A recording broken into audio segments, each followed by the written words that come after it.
Good afternoon and welcome to the National Assembly live proceeding on this afternoon of November. The year is 2022 and this is the afternoon sitting of the National Assembly on November 30th. A broadcast brought to you courtesy of the collaboration between the Kenya Broadcasting Corporation and the Parliamentary Broadcasting Unit. You can also watch this live broadcast on our YouTube channel, that is on KBC Channel 1 and Parliament of Kenya. You can also watch it on Signet, courtesy of Bunge TV.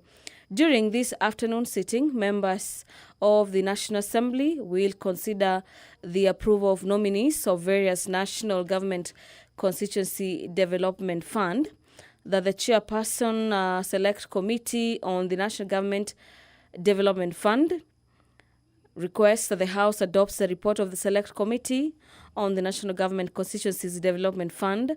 That particular report was laid on the table of the House on Tuesday, November 29th, and pursuant to the provisions of Standing Orders number 43, subsection 4, on the National Government Constituency Development Fund Act of the year 2015 and the Funds Regulations of 2016, approves the list of nominees for appointment to the following 103 constituency committees of the National Government Constituency Development Fund. The various committees have been highlighted on the order paper this afternoon, with each particular constituency having a number of 7 members that are set to serve on the NGCDF committees of the respective constituencies across the 290 constituencies. The business of the National Assembly is about to resume any minute from now. The Mayor, as well as the Speaker of the National Assembly, Honorable Moses Wetangula, are in the chamber this afternoon, signaling that it is that particular time when the business of the National Assembly is set to commence. I'll now hand you over for the live broadcast. Enjoy your viewing and good afternoon.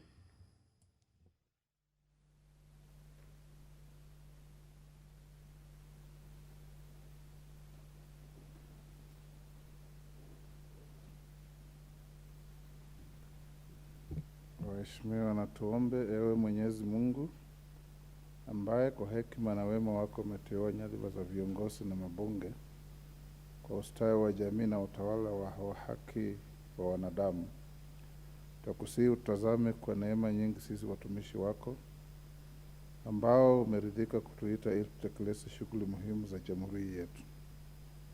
Tukuomba uteremshie baraka zako sisi tuliokutanika hapa, na utujalie tuyatekeleze na kufikiria mambo yote yakatufikishe mbele yetu kwa njia ya haki na uaminifu, ili utukufu na sifa zako ziendelezwe, na ili kustawisha amani, ufanisi na heri ya nchi yetu na wale ambao haja zao umezikabidhi mikononi mwetu. Amen.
Sergeant, can you continue ringing the bell?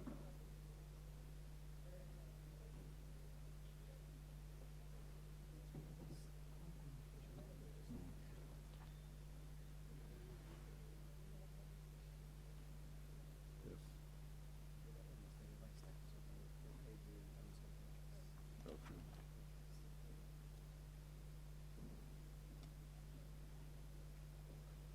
Honorable Wandai, what happened to your whips? They lost their whips? Yes.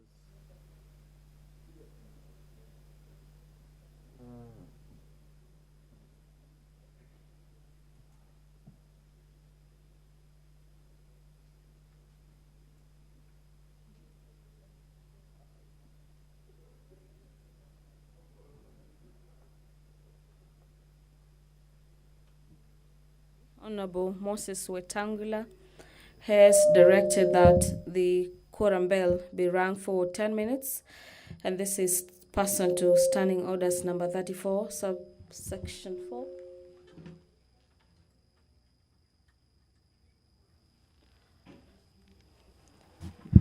And this is as well owing to the fact that the House does not have the requisite quorum to commence business this afternoon.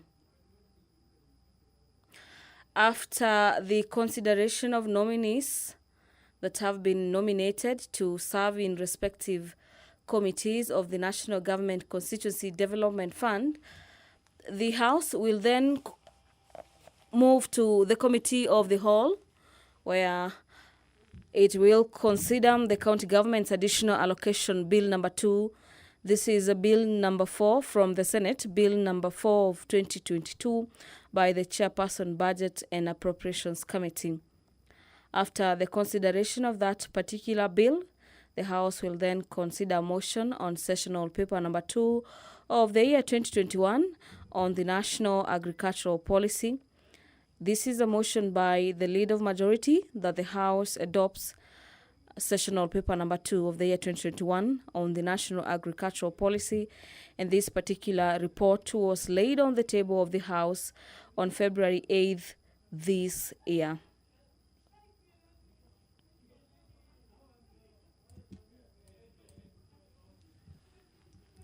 Also, during this afternoon sitting, we also expect members of the National Assembly, a couple of them, to be asking questions that will be replied before specified departmental committees.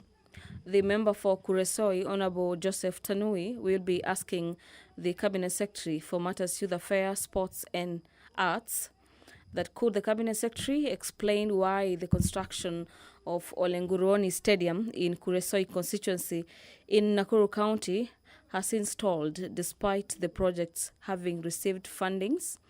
Could the Cabinet Secretary also provide details of the Olenguroni Stadium bridge, particularly details on the contractor awarded the implementation of the project, amount allocated to the project, as well as the expected date of the completion?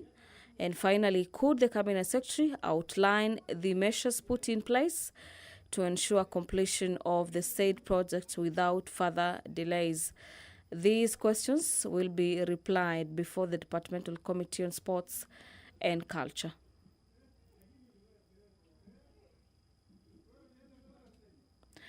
The member for Kasipul, Honorable Ongondo Were, will be asking the Cabinet Secretary for Energy and Matters Petroleum that could the Cabinet Secretary explain the causes of persistent power blackouts and power surges in Uyugis town in Kasipul constituency that have led to the massive losses for businesses and damages of household electronic devices?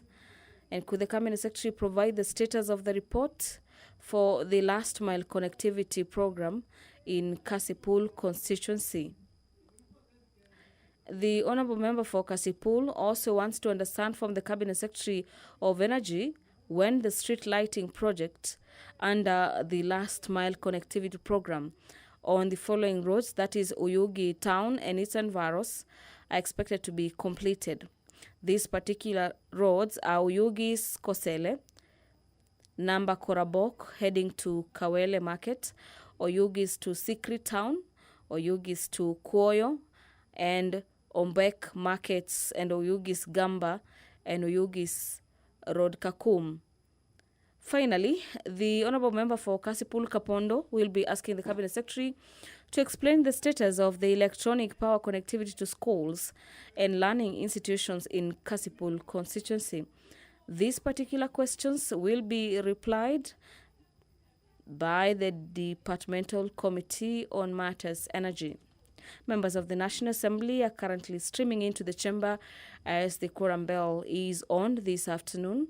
And this particular bell is a directive by the Speaker for 10 minutes to allow members to access the chamber this afternoon. And in case you're wondering, the House requires at least 50 members for it to commence business at any particular time the House is sitting. The Honourable Member for Wajir County, Honourable Fatma Jahol, will be asking the Cabinet Secretary for Energy and Petroleum. This is the second member, and also we have a third member directing questions to the Cabinet Secretary for Energy and Petroleum to explain the causes of the frequent blackouts and outrages in Wajir County, detailing strategies that the ministry has put in place to curb the said incidents.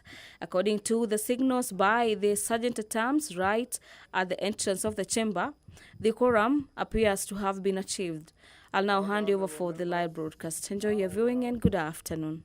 The requisite quorum. Clerk.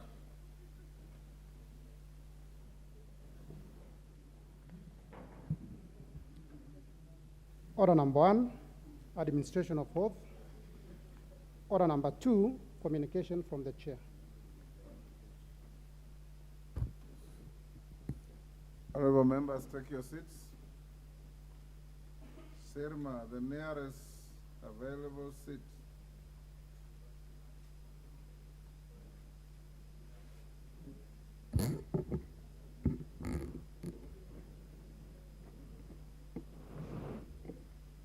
Honorable members, I have one communication and two short ones to follow. Honorable members, a communication on the status of statutory instruments made by bodies that have not been transmitted to the House for tabling. Honorable members, you recall that on Thursday, 10th November 2022, the Honorable Samuel Chepkonga, MP, rose pursuant to Standing Order 83 to seek guidance from the Speaker on the failure by regulation-making bodies to table regulations before the House for scrutiny. The Honorable Chepkonga stated that the Committee on Delegated Legislation has noted with concern that there are various instruments that currently have the force of law but were not tabled before the House as required by the law. On account of both the Statutory Instruments Act number 23 of 2013 and the standing orders limiting the mandate of the committee to statutory instruments tabled in the House, the Honorable Chepkonga sought guidance on the powers of the committee in relation to statutory instruments that have not been tabled in the House. In seeking further guidance on the powers and mandate of the Committee on Delegated Legislation, the Honorable Chepkonga cited the ruling of my predecessor dated 26 March 2014 on this matter. In that ruling, the Speaker, while referring to Statutory Instruments Act number 23 of 2013, stated, under Section 11 of the Act, every cabinet secretary responsible for a regulation-making authority shall within 7 sitting days after the publication of a statutory instrument ensure that a copy of the statutory instrument is transmitted to the clerk for tabling before the House, together with an explanatory memorandum in the manner prescribed in the schedule. Upon receipt of the statutory instrument and the memorandum, the clerk enters this instrument into the register required to be maintained under the Act. The Honorable Chepkonga noted that even as early as 2014, the then Speaker took notice of the practice adopted by regulation-making bodies of neglecting or failing to transmit regulations to the House. Honorable members, in the ensuing debate, several members, including the leader of the majority party, the Honorable Kimani Ichung'wah MP, the Deputy Minority Leader, the Honorable Robert Mbui MP, the Minority Whip, the Honorable Junet Mohammed MP, the Honorable Martha Wangari MP, and the Honorable William Kamket weighed in on the matter. The Honorable members joined the issue with the Honorable Chepkonga noted a sustained practice of regulation-making bodies bypassing Parliament while formulating regulations that they expect to have the force of law. Further, a query was raised on whether the definition of what constitutes a statutory instrument in both the Statutory Instruments Act 2013 and the standing orders is ambiguous, and whether that attributes to the failure by the regulation-making bodies to comply. Honorable members, from the request for direction made by the Honorable Chepkonga and the contributions by the Honorable members on the matter at hand, I have isolated the following two issues for response. One, the nature of the statutory instruments that ought to be tabled before the House for scrutiny. And two, the mandate of the Committee on Delegated Legislation with regard to statutory instruments that have been operationalized but have not been tabled in the House. With regard to the first issue, honorable members are aware Article 94(5) of the Constitution vests Parliament with a unique legislative mandate to the exclusion of any other person or body. Members, can you take your seats? The nearest available free seat. The nearest available free seat.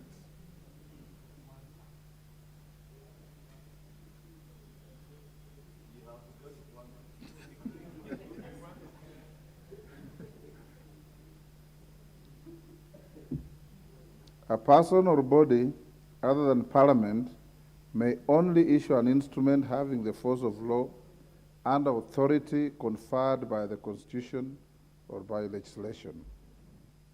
Honorable members, Article 94(6) of the Constitution further elucidates the procedure to be followed with regard to any delegation of lawmaking by Parliament. It provides, and I quote, "An act of Parliament or legislation of a county that confers on any state organ, state officer or person the authority to make provision having the force of law in Kenya, as contemplated in Clause 5, shall expressly specify the purpose and objectives for which that authority is conferred, the limits of the authority, the nature and scope of the law that may be made, and the principles and standards applicable to the law made under the authority."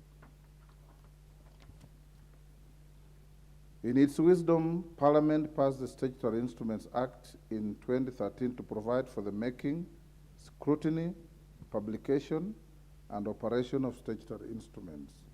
The Act contains provisions which guide regulation-making bodies on the need for wide stakeholder consultations and fidelity to the Constitution and laws passed by Parliament in making subsidiary legislation.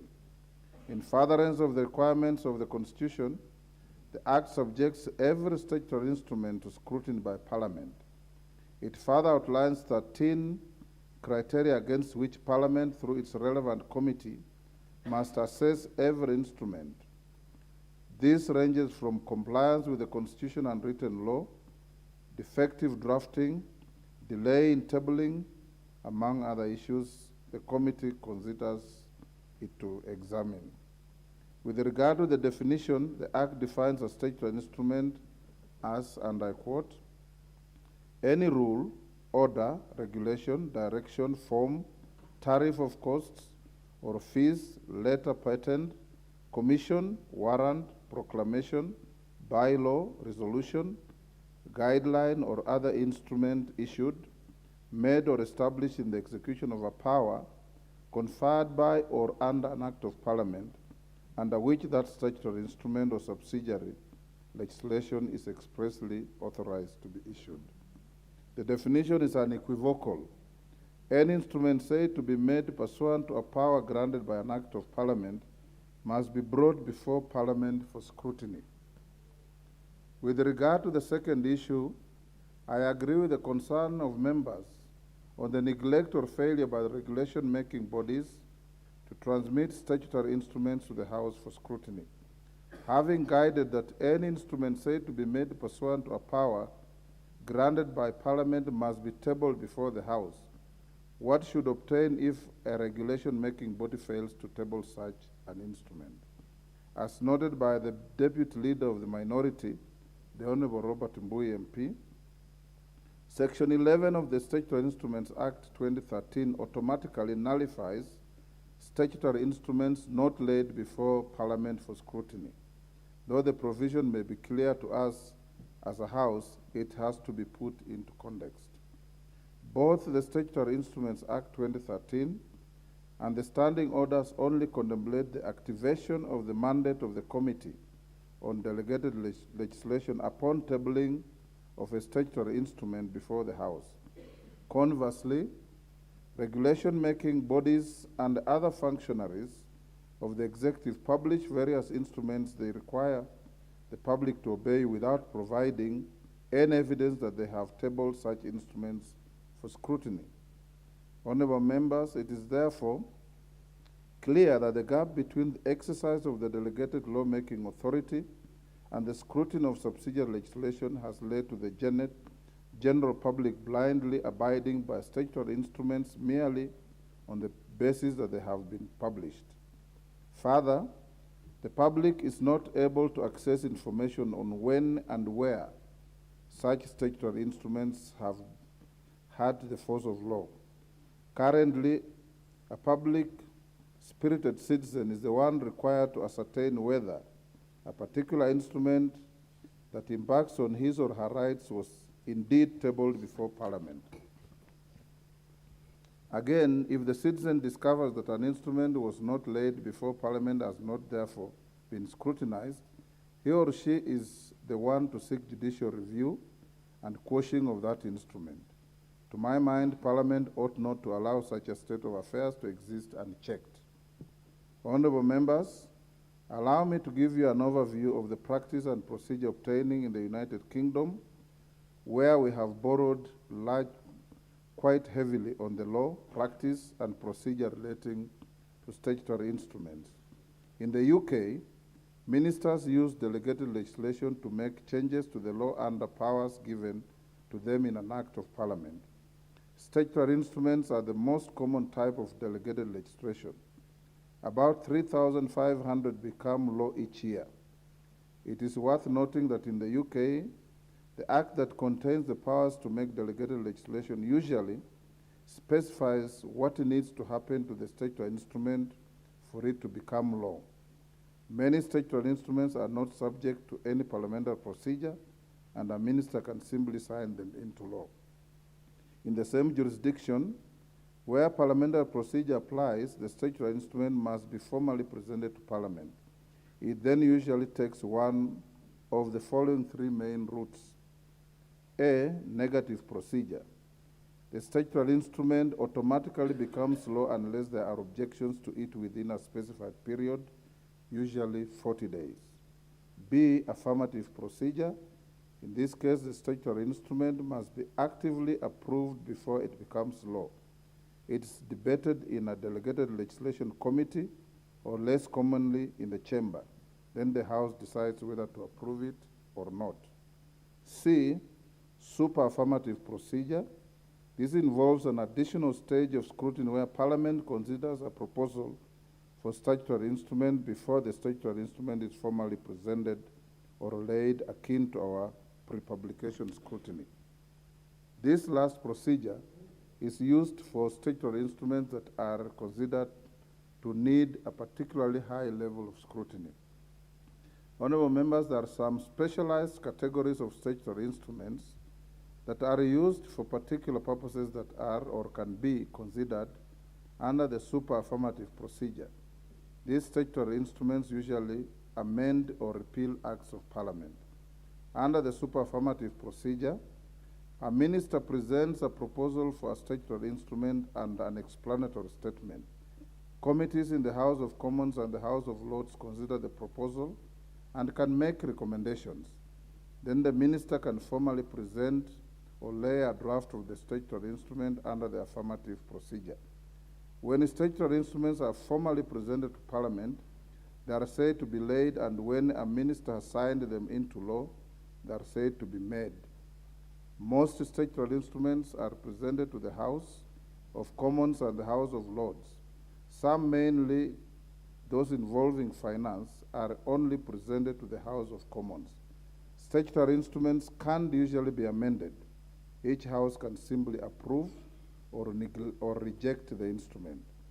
Worth noting too is that the UK has a statutory instrument service that enables the public and all concerned to follow the progress of all statutory instruments formally presented to Parliament and to see what stages are coming up next.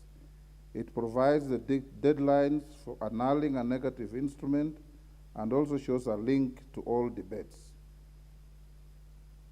committee reports, and decisions in both houses, a link to the text of the statutory instrument, and information on whether the statutory instrument will be debated in a delegated legislation committee or in the chamber. Honourable members, while we borrowed a lot from the UK law, practice and procedure, our constitutional architecture is different, and our law practice and procedures have been evolving. Indeed, our Committee on Delegated Legislation is a creation of both the Statutory Instruments Act 2013 and Standing Order 210. As a committee of the House, it is imbued with full powers and privileges outlined under paragraph 1 of the Standing Orders 191, which provides as follows. Committees shall enjoy and exercise all the powers and privileges bestowed on Parliament by the Constitution and Statute, including the powers to A, summon any person to appear before it for the purpose of giving evidence or providing information, B, enforce the attendance of witnesses and examine them under oath, affirmation, or otherwise, C, compel the production of documents, D, request for and receive papers and documents from the government and the public, and E, issue a commission or request to examine witnesses abroad. The foregoing powers allow the committee to call for scrutiny of any instrument said to be made in exercise of powers delegated under an Act of Parliament. Additionally, honourable members, the committee is at liberty, pursuant to its oversight mandate, to notify the executive and all regulation-making bodies to ensure that any instrument said to be made in exercise of authority delegated under an Act of Parliament is tabled before Parliament strictly within the prescribed timelines. In the unlikely event that the regulation-making bodies persist in their failure to table instruments that ought to be tabled in Parliament, the committee is at liberty to report that fact to the House. To insulate the public from blind obedience of instruments that are seemingly immunized from parliamentary scrutiny, the House may resolve to direct the publication of a notice highlighting the non-compliant statutory instruments and their fate in light of Section 11 of the Statutory Instruments Act 2013. In summary, honourable members, I therefore guide as follows. 1, that Article 125 of the Constitution and Standing Order 191(1) of the National Assembly Standing Orders allow the Committee on Delegated Legislation to call up for scrutiny of any instrument said to be made in exercise of powers granted under an Act of Parliament. And 2, that in the event that regulation-making bodies persist in failure to table instruments that ought to be tabled in the House, the Committee on Delegated Legislation is at liberty to report that fact to the House. The House may resolve to direct the publication of a notice highlighting the non-compliant statutory instruments and their fate in light of Section 11 of the Statutory Instruments Act 2013. Indeed, honourable members, the committee may wish to look at the Act and tighten the process of presenting those instruments to this House, including but not limited to giving a notice in the Kenya Gazette, which the House regularly can check and alert the body making the instruments that until and unless they're tabled in the House, they have no force of law. I thank you.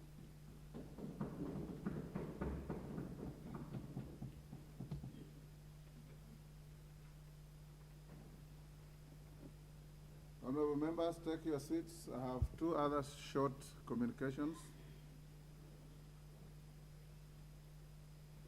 Once I finish, I'll allow members to make comments on that issue on statutory instruments. I don't know if Honorable Chepkonga is in the House. Honorable members, we have to recognize a leadership from the County Assembly of Baringo, seated in the Speaker's Gallery. I wish to introduce to you a delegation comprising of leadership from the County Assembly of Baringo, who are seated in the Speaker's Gallery. The delegation comprises the following. When I mention your name, our guests, you stand for acknowledgement. The Honorable Vincent Kemboi, Speaker of the County Assembly and leader of the delegation. The Honorable Kipruto Kimosop, Deputy Speaker. The Honorable Lawi Talam, the leader of majority. The Honorable Daniel Tuwit, leader of Minority Party. The Honorable Josephat Lokorio, Deputy Majority Leader. The Honorable Paul Lolgisoi, Deputy Minority Leader. The Honorable Ernest Kibet, Majority Whip. The Honorable Maria Losile, Minority Whip. The Honorable Purity Talam, Deputy Majority Whip. The Honorable Solomon Makal, Deputy Minority Whip. The delegation is accompanied by the Clerk of the Assembly, Ms. Winnie Chemase, and 3 staff members. Honorable members, the delegation has been attending a capacity building program offered by the Center for Parliamentary Studies and Training, CPST, from 28th November until 2nd December 2022 at the CPST's current campus, Nairobi. Honorable members, on my own behalf and that of the National Assembly, I welcome them to the National Assembly and wish them fruitful engagement during the course of their program. I thank you. Honorable members, you should show good welcome to our guests. Honorable members, the next is a short communication on the post-election seminar for the National Assembly. Honorable members, as you are all aware, the 13th Parliament was inaugurated on 8th September 2022, after which an induction workshop of all members was undertaken here in Nairobi. In keeping with the tradition within the Commonwealth, the National Assembly, in conjunction with the Commonwealth Parliamentary Association, the CPA, has organized a 4-day post-election seminar from 30th January 2023 to 3rd February 2023. Honorable members, this seminar is organized in partnership with the CPA and is aimed at building capacity of members of the 13th Parliament in all aspects of good parliamentary practice, as well as promoting our national values and the ideals of parliamentary democracy. We shall also reach out to our partners, the United States of America's National Democratic Institute and the International Republican Institute, IRI, with a view to benefiting from best practices in the US Congress, particularly on matters touching on bicameralism and multi-party democracy. Honorable members, most importantly, the sessions will provide members with a window to gain a better understanding of parliamentary systems and processes in established jurisdictions such as the UK, the US, among others, while also affording opportunity to hear and interact with speakers from some of our sister parliaments within the East African community and the larger African continent. Additionally, honorable members, the seminar will also provide a platform for members to discuss and engage with players from other arms of government and experts in the areas of democratic governance. I therefore take this opportunity to invite all members to this very important event and request all of us to make time and attend. The clerk will share specific details regarding the seminar in due course, including but not limited to venue out of Nairobi and all other logistics. The House is accordingly informed.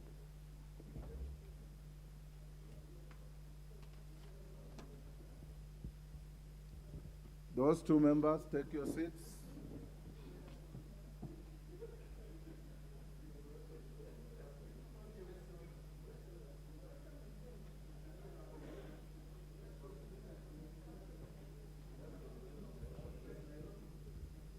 Order, honorable members. My last short communication is in relation to the 16 days of activism against gender-based violence.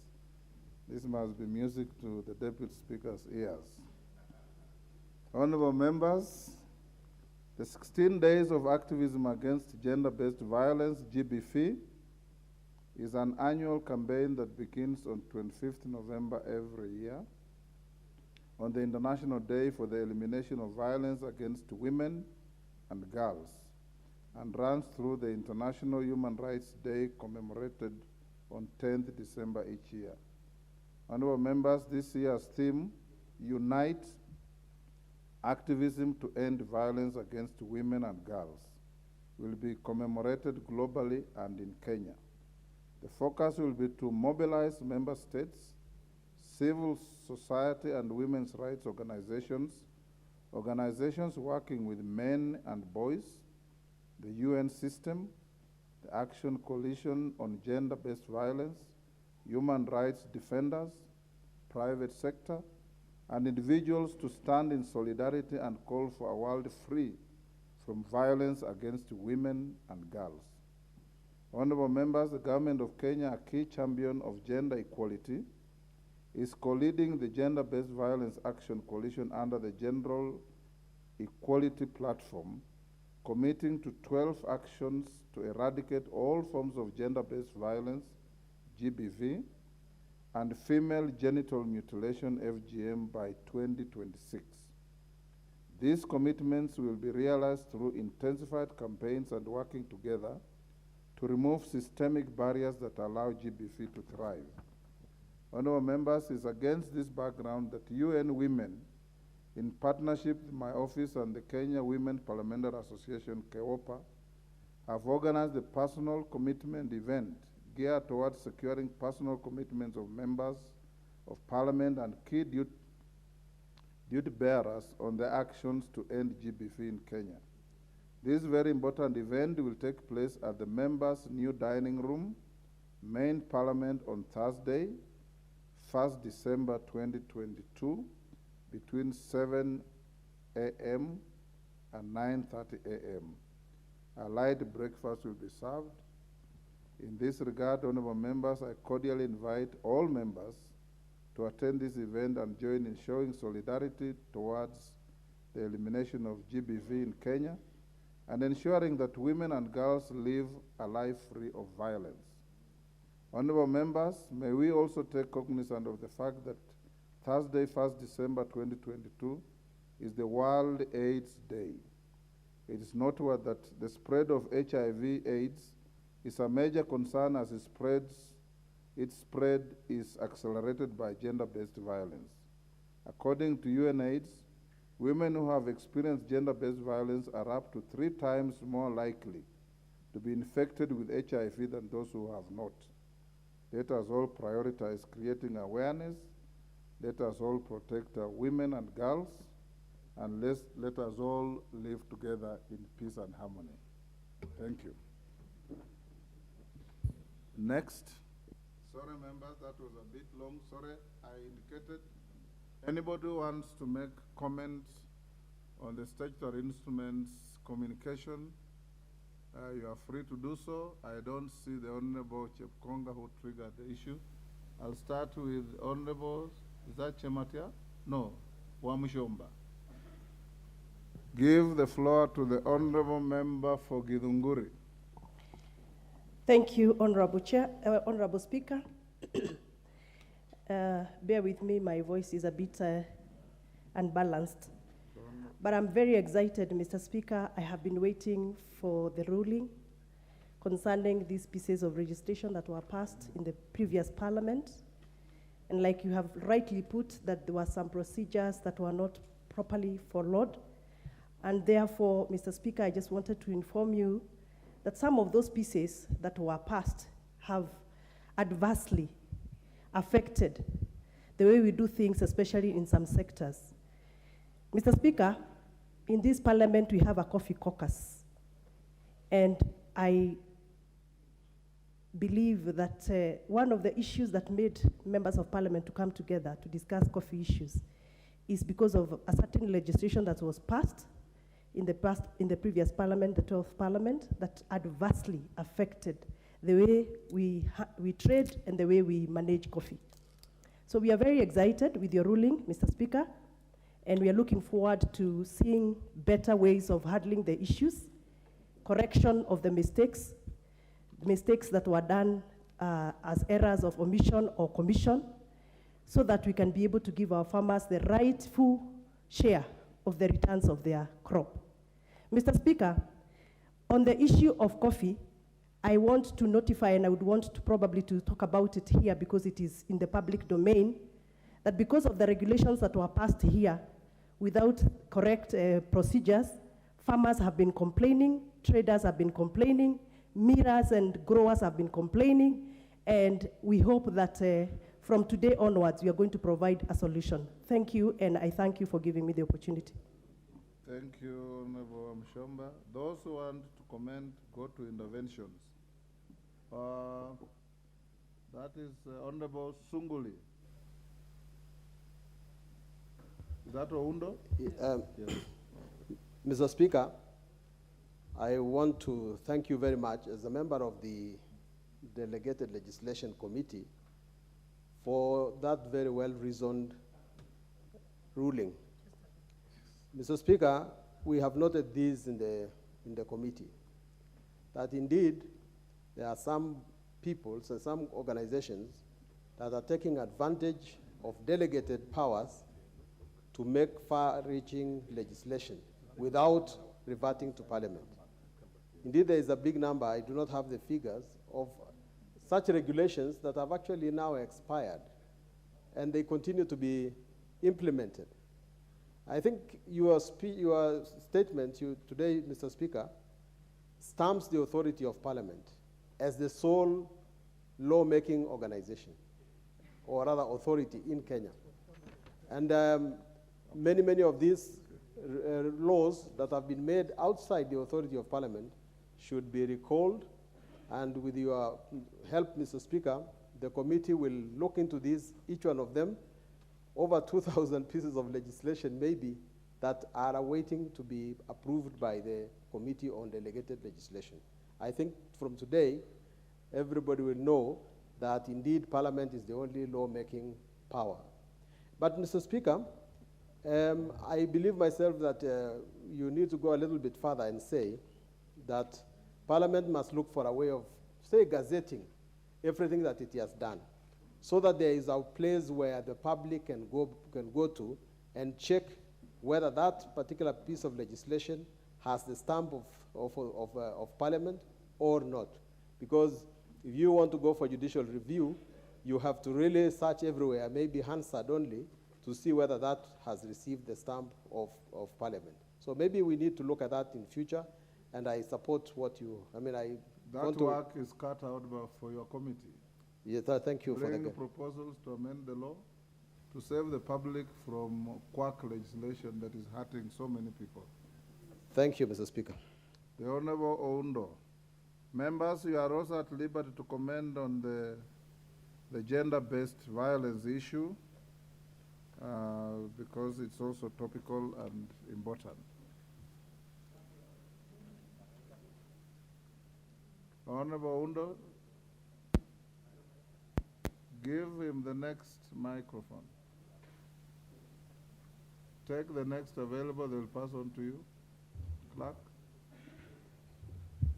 Thank you, Honorable Speaker. Sorry, the microphone isn't working. I've had to displace a serious member of this House who handles very serious issues for members. Honorable Speaker, Article 94 of the Constitution is expressly clear. The only body in this country authorized to make laws is National Assembly. We members of Parliament cannot shrink away from that responsibility, and hence we need to take our work seriously. Honorable Speaker, I have the benefit of having been a member of the Committee of Delegated Legislation in the 12th Parliament.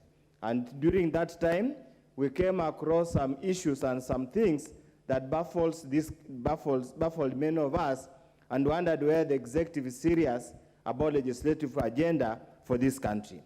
Honorable Speaker, there has always been misunderstanding or deliberate misinterpretation of the Statutory Instrument Acts to determine what falls within the purview of that particular act. And that's why I encourage the new members of the Statutory Instrument, the committee, to look at this act, redraft it, so that everything that has got the force of law, anything that results in any pecuniary loss to any particular person, any form of levies and fees that are initiated or incorporated this country, needs to pass through the normal system as we go through. Honorable Speaker, and one of the areas they need to continuously check on is the adequacy of public participation. We came across many instances where the regulatory making authority would call a few compliant members, sit down, decide this is the law or this is the regulations, and then they'll bring it to us. And as based on the Statutory Instrument Act, once it satisfies the Constitution, satisfies some element of public participation, we are not allowed to look at the merits and demerits of the regulation. Those are areas that we need to look at as we change along. Probably, Honorable Speaker, the committee has got the competent clerks. They can take an inventory by looking at each and every act of Parliament, because along it there's always published subsidiary legislation and review to find out if they were ever enacted or not. Finally, on the issue of GBV, Honorable Speaker, I welcome, and indeed it's a good thing to do, to protect our women and the girl child as we go along. But Honorable Speaker, in your capacity also urge you to protect the boy child as well. The boy child is suffering even much more than the girl child currently. All the attentions, all the efforts are directed on the girl child and the women, yet there are very many men who are suffering GBV, and since we don't want to talk, we die silently. That's why, Honorable Speaker, we find the rate of suicide is far much higher amongst men compared to women. We urge the women, as they articulate issue of the girl child, they are also mothers to the boy child. The men are their husbands, they are their fathers, they are their brothers, they are their uncles, they are the mpango akandos. They should also likewise, include as much effort as they do for the women. Thank you, Honorable Speaker. Honorable Ndindi Nyoro. Thank you very much, Mr. Speaker. And I would wish that you indulge me in reading Article 94 of our Constitution, that the legislative authority of the Republic is derived from the people and at the national level is vested in and exercised by Parliament. Mr. Speaker, the Constitution is very clear on who is mandated to make laws in this country, and it is this House, Mr. Speaker, in terms of Parliament, and there is no other body or organization that should try or pretend to usurp the powers of this House. Mr. Speaker, we have to take our rightful role in making laws for this country, and it is our mandate, and we should do what we do best, Mr. Speaker. Mr. Speaker, also, in regards to charging any kind of money to Kenyans, insofar as levies is concerned or fines are concerned, Mr. Speaker, it is also a prerogative of this House. And therefore, Mr. Speaker, we should set a very clear warning to anyone out there, either associated with government or from any other quarter, that they should respect the Constitution of our country, Mr. Speaker, that divides the roles of every organization, of every arm of government, Mr. Speaker, and that has vested the powers of making laws in this country to the Parliament of Kenya. On the issue of the GBV, Mr. Speaker, I speak as the son of a woman because myself, I was raised by my mother after my father passed on, Mr. Speaker. Also, fortunately, I am the only man in our home because the others are sisters, and especially our extended family. And I know the value of women and the value that women play in our economy, in our households. And Mr. Speaker, therefore, here as Parliament, as leaders, and also as men of this Republic of Kenya, we should be on the forefront in protecting our women, protecting the girl child, Mr. Speaker, and we can do actually much more with our CDF by making sure that our girls are well educated, taken to schools, Mr. Speaker, because they play a very critical role in our economy, Mr. Speaker, and the same role that is played by men. Actually, from where we sit, for example, even in Kiharu, when we are doing any kind of hiring, Mr. Speaker, we are usually obliged to gender. And by so doing, we actually end up having 50-50 in terms of gender balance, or even in some circumstances, having more women. Mr. Speaker, even as we do so, we should also be protecting the interest of the boy child, because mostly, Mr. Speaker, in the recent years, we have had many organizations, Mr. Speaker, on the forefront on championing the rights and the privileges of our ladies, Mr. Speaker, to the detriment of boys. Many times I go to our schools and looking around the composition of our teachers. I don't know whether this only happens in Kiharu. You find that over 80% of our teaching staff in most of our schools, Mr. Speaker, are actually our ladies. It is a good leap forward, but it is also a reminder that even as we promote the rights of women and their privileges, Mr. Speaker, we must also not leave the other gender behind. We should move forward united, together, and incorporate everyone as we move our country forward. Thank you, Mr. Speaker. Umulher.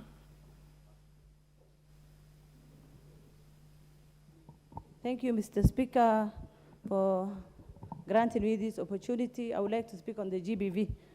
Mr. Speaker, it's good that you gave a communication on the importance of acknowledging that GBV, the beast called GBV, lives amidst us, Mr. Speaker. This year's theme is unite. Mr. Speaker, that means that we should unite to end any kind of violence against women and girls. I'm glad that the Honorable Ndindi Nyoro mentioned that he is the proud son of a woman. Mr. Speaker, you know the role women play in our society. Women, without a woman, Mr. Speaker, there is no man. In whichever spheres, we are your mothers, your wives, your sisters, Mr. Speaker, your girlfriends, Mr. Speaker. That I was forced to say, Mr. Speaker. Mr. Speaker, if a woman is empowered, the whole society is empowered. The men that have fears that the boy child has been neglected, Mr. Speaker, I assure them that when a woman is empowered, the boy child gets empowered, Mr. Speaker. Mr. Speaker, you know, this is a house of records, and what the honorable member has insinuated has gone into record, that she was forced. I don't know who forced, whether it is the weather or a colleague or the maid. And Mr. Speaker, if it is a colleague, I think it is not good to impute improper motives, because we are here as equals in this house, and no one has capacity to force, coerce any other member into saying anything that is not in line with their line of thought. You are absolutely right. The honorable member, nobody should force you to say anything. Nobody forced me to say anything. A girlfriend can be a potential wife, Mr. Speaker.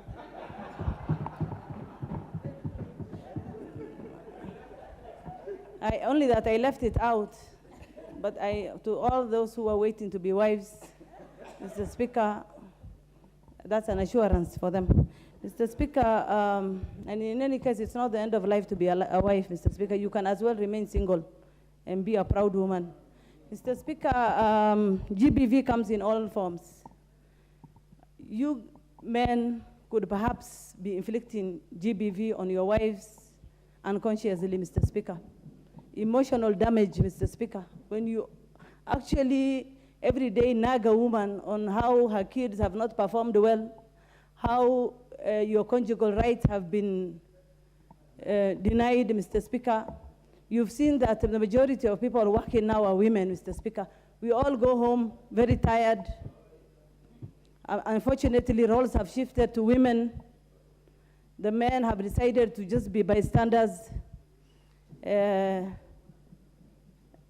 Speaker, let me not delve much on issues to do with men. The issue at hand now is the violence that is committed by ourselves, like the FGM, Mr. Speaker, early marriages, physical abuses to our girls, women, and young girls, Mr. Speaker. You see children defiled. Unfortunately, these issues mostly happens to people who are poverty-stricken, Mr. Speaker. Unfortunately, they are intimidated not to report cases of violence.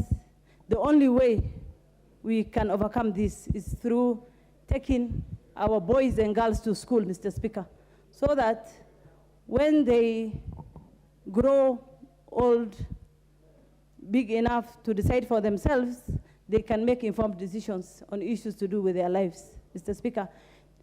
The abuse inflicted on me and the abuse inflicted on a girl in the remotest village in Mandera is different, Mr. Speaker. I will be able to speak out and speak about my rights, but not the girl who is not educated. So I would urge all of you to allocate some funds to girl child education, Mr. Speaker. That is the only way we can overcome this menace, Mr. Speaker. Thank you.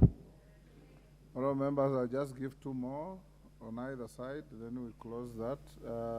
I'll now recognize the Honourable Emmanuel Wangwe.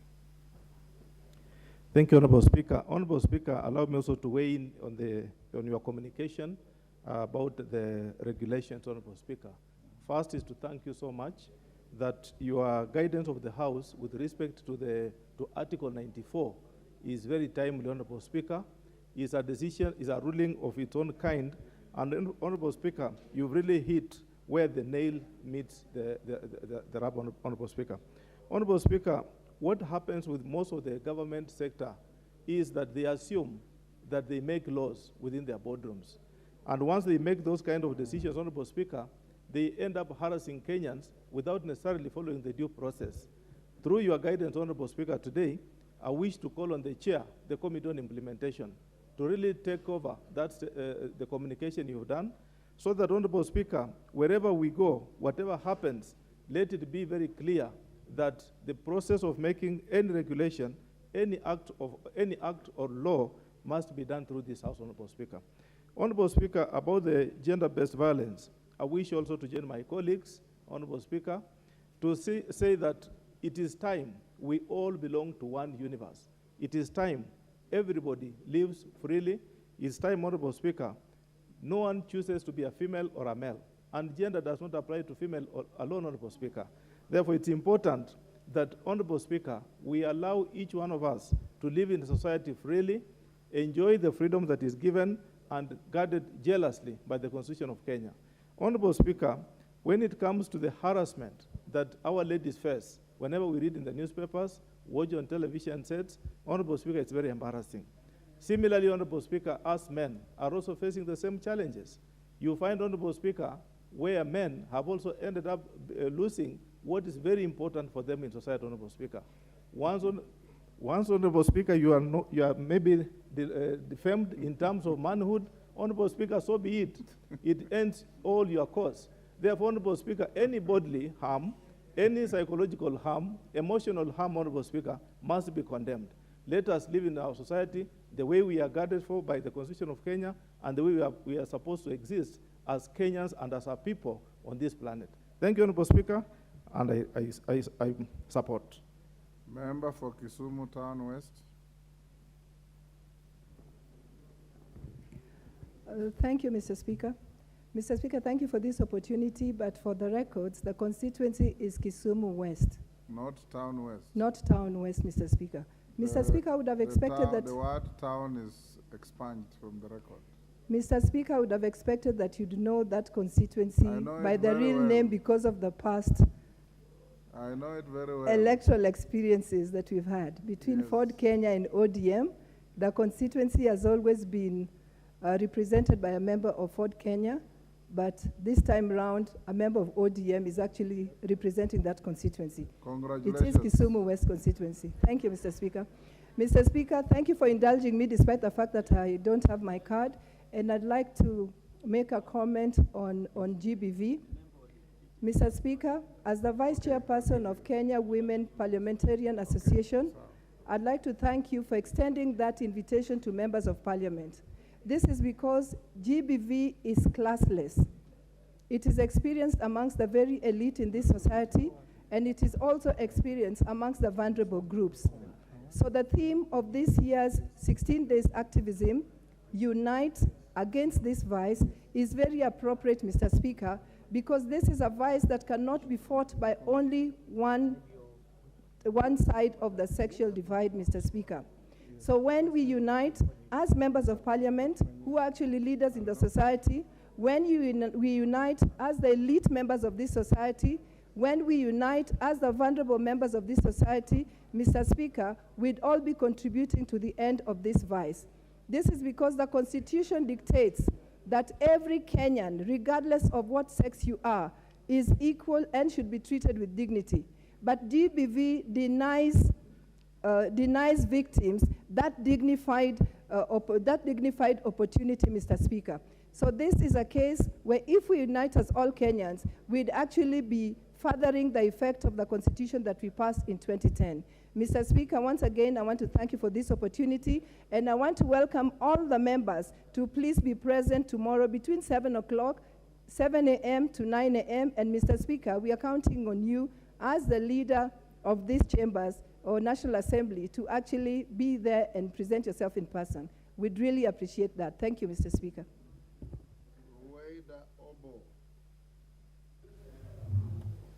Weda Obo. Asante Bwana Spika kwa kunipatia nami nafasi nami nichangie katika hili janga la ukatili wa kijinsia. Bwana Spika, kwa hakika tunajua janga hili liko na limekuwa donda sugu. Watu wengi wamekuwa wamekipata shida hizi. Serikali imetumia njia nyingi kujaribu kupigana na janga hili, lakini bado hatujafikia pale inapotakikana. Bwana Spika, kila station ya polisi inafaa kuwa na desk, dawati la ambalo litahudumia mambo ya jinsia, lakini mpaka sasa deski hizi hazijaweza kuwa na nguvu zile za kusaidia vizuri zaidi. Wamejaribu, lakini tunaomba zipate nguvu zaidi, tuwe na wanawake polisi ambao watakuwa kwenye hizi desk ili wasaidie wale kina mama ambao wanapata hizi shida za ukatili wa kijinsia. Bwana Spika, ningeomba nitoe ushauri. Ni kweli kina mama kaunti nzima wanapata shida hizi, lakini mama yule wa Nairobi anapata shida hizi, yule wa Lamu anapata shida zaidi kushinda yule mama wa Nairobi, kwa sababu Lamu zaidi upande wangu Lamu Mashariki, usafiri ni tatizo. Lazima utumie mbinu zote za usafiri, lazima utumie barabara, lazima utumie ndege kwingine, lazima utumie pikipiki kwingine, lazima utumie boti. Sasa tatizo hili likimtokea mtu wa Ishakani, kupata usaidizi inakuwa ngumu zaidi kushinda yule wa hapa Nairobi. Bwana Spika, ningeomba ushauri katika moja ya ushauri wangu, yale yote yatakayokufanywa ihakikishwe ile helpline, line ya usaidizi ile inaitwa 1195 ile laini inasaidia sana katika hizi ukatili wa kijinsia. Ingekuwa ni muhimu serikali ipatie nguvu laini hiyo, kwa sababu ukiwa na tatizo unafaa kupiga hiyo namba. Nataka Wakenya wanisikie, hiyo namba ni muhimu time yote ukipata matatizo kama hayo, kama huwezi kufikia kwa hospitali, unafaa upige simu nambari hiyo 1195. Namba hiyo imekuwa nzuri sana, inatusaidia sana. Hata sisi wabunge sengine kama uko na tatizo na wapigia, wanakueleza namna ya kufanya kama hujui. Lakini hawana uwezo wa kuwa paka na ndege, wa kuwa na vifaa vya usafiri. Laini hiyo ikiweza kupewa nguvu zaidi itasaidia sana. Manake haya matatizo sengine unapambana paka na forces, inakuwa ngumu sana. Kwa sababu pengine msichana amepewa biskuti kule au amepewa fruit za mikebe, anaona yeye ashafika, wanamtumia vibaya. Au mama amepigwa, pengine inakuwa shida kupambana na hizi cases nyingi. Lakini tukiwa na nguvu kutoka kwa serikali, na hii laini hii iko na watu wakubwa, Safaricom, iko na ministry hapa OP, iko na USAID, tunaomba waitilie nguvu, iwe ni kitengo maalum peke yake kivyake, iweze kusaidia hizi kutoka mwanzo mpaka mwisho kokotini. Asante Bwana Speaker. Thank you, Honorable Tindi Mwale. Asante sana Bwana Speaker. Bwana Speaker, pia mimi nitajitahidi niongee Kiswahili sanifu kama dadangu kutoka Lamu. Kwanza nitaanza na kukushukuru kama mwanakamati wa sheria iliyokabidhiwa. Nimeona mwenyekiti wangu hapa, sijui kama atapata muda, lakini kama mwanakamati nataka nikushukuru kwa uamuzi wako ulio wa busara sana, haswa ukizingatia maneno ya chombo cha kisheria. Chombo cha kisheria, Bwana Speaker, utapata Wakenya wengi wamehangaika mno kwa sababu ya kupata sheria ambayo imeletwa na chombo cha kisheria, lakini haikuji katika hili bunge letu ili tujadiliane kama wabunge ambao wameteuliwa na wananchi, na tujadiliane na tuone sheria gani mzuri na gani ambayo itadhuru wananchi. Kwa hivyo Bwana Speaker, mimi nataka nikushukuru, na pia nishukuru wenzangu ambao wameunga mkono hiyo uamuzi, na pia naunga mkono Bwana Speaker uamuzi kuhusu mambo ya jinsia. Jamii ambayo izingatii kutunza ama kuweka sheria ambayo inalinda wamama na wanadada haiwezi kanawiri. Kwa hivyo mimi naunga mkono, lakini pia Bwana Speaker, sisi pia kama wanaume tunaomba pia hiyo sheria ikue, kwa sababu siku hizi hata wanaume wanapigwa kwa manyumba, sio tu ati bibi ndio wanapigwa peke yake, pia vijana pia hao wanateseka. Tunataka tukue na ile jamii ambayo inazingatia maneno ambayo inaweza tupeleka mbele. Kwa hivyo Bwana Speaker, mimi nakuunga mkono kwa niaba ya kamati yetu. Mimi nakushukuru sana kwa uamuzi wako. Asante sana. Member for Naivasha. Justice Kemei, you seem to be very restless. I'll give you. Thank you, Honorable Speaker, for this chance to comment on GBV. Mr. Speaker, you know, maybe you don't know, let me inform you. In 9th Parliament, I was supposed to be the representative of rapists in Naivasha. Of? Because we had so many rapes until rapists, until I had to establish a safe house for our girls, which has been fully booked all the time. So I think as a society, we need to take this advocacy of GBV and put it in its right position. Mr. Speaker, I know I also established a gender desk, which is working overtime. And I really want to thank Naivasha Police because they have been very, very positive. Here we are fathers, we are mothers of both gender, boys and girls. I think this is where we need to start. Fathers here, please, and out there, take your boys with you wherever you go, in mother's family. You know, you'll find, like Honorable Dede says, that teachers are women. Yes, they are women, most of them.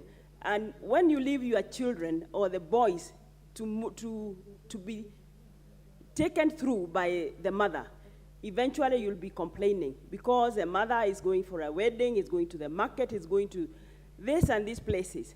And eventually when they grow up, they don't want the mother's company. But then they don't know any other side. So please take them along because it's It's very important so that they start learning the manhood chores, so that they become better husbands, and they know they are not going to beat their wives and they're not going to insult them. So it's across the board. We need to take our boys with us. We need to take the girls in their rightful position. We need to advocate for gender-based violence, how bad it is. We really need to take it. It is really, really serious. That even when I'm sitting in the office, the men will shy away. You'll see the wife will come and complain about an incident, but the father would not come. Please, fathers, take along the boys as we take along the girls, and then we build a society that is responsive. Thank you, Mr. Speaker. Last, Justice Kamei. Yeah, thank you, Mr. Speaker, for the opportunity you've given me, so that I can also add my voice on the two issues in which you've passed very, very good communication, Mr. Speaker. On the first one, Mr. Speaker, on the statutory instruments, the 2010 Constitution gives sovereign power to the people of this country. And that power to legislate, Mr. Speaker, is given to the National Assembly, to the Senate, indeed to the entire Parliament, to pass legislations. The import of statutory instruments, Mr. Speaker, is to enable ministries, to enable departments, to enable agencies, pass certain issues that are of essence and which must be done immediately, Mr. Speaker. But then, Mr. Speaker, all those statutory instruments must come to Parliament for us to be able to give an input and to give them the force of law. Mr. Speaker, I want to ask the Committee on Delegated Legislation to recall all statutory instruments that have been issued out there and which have not passed Parliament, so that Parliament can be able to weigh in on all of them. And I want to ask the Committee on Delegated Legislation again, Mr. Speaker, to make sure that we amend the 2013 Statutory Instruments Act so that we give timelines for which delegated legislation can lapse if they don't come to Parliament. I was suggesting, Mr. Speaker, that they can be enforced for a period of about 3 months, beyond which if they don't come to Parliament, then they become null and void. Finally, Mr. Speaker, on the issue of gender-based violence. Violence at this age in time, Mr. Speaker, is primitive and abhorrible, and especially violence meted against against women.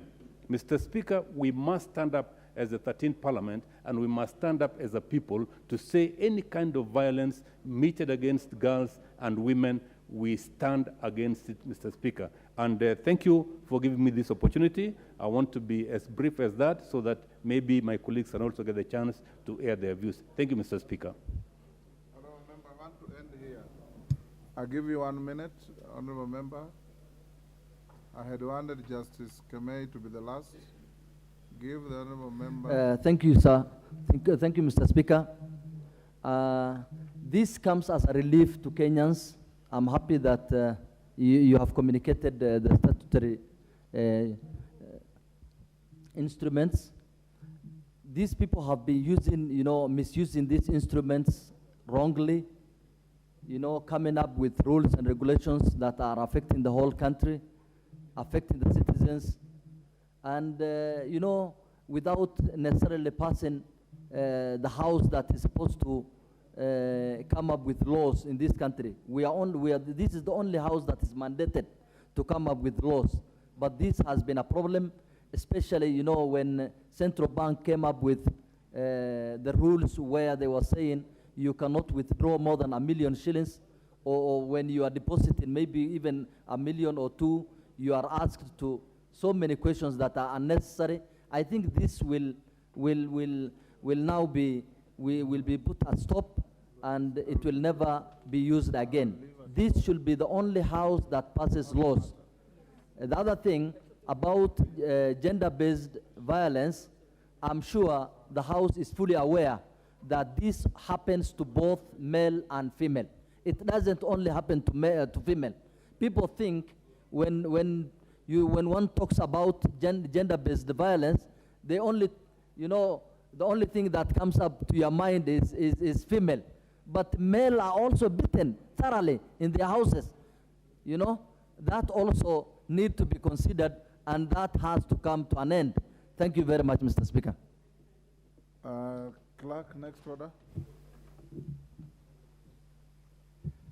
Order number 3, messages. Order number 4, petitions. Order number 5, papers. Majority Leader. Majority Leader, we are on order number 5. Thank you, Honorable Speaker. And since I didn't get a chance to contribute on the other one, let me also take this opportunity, Honorable Speaker, to appreciate the members of the delegation from Baringo County Assembly, led by their leader of majority, the Honorable Talam, and whip, the Honorable Kibet, who I worked with some years back at the Standard Group. And Honorable Speaker, I hear the member for Tiati asking me to appreciate the minority leader and whip from the oldest party in the country.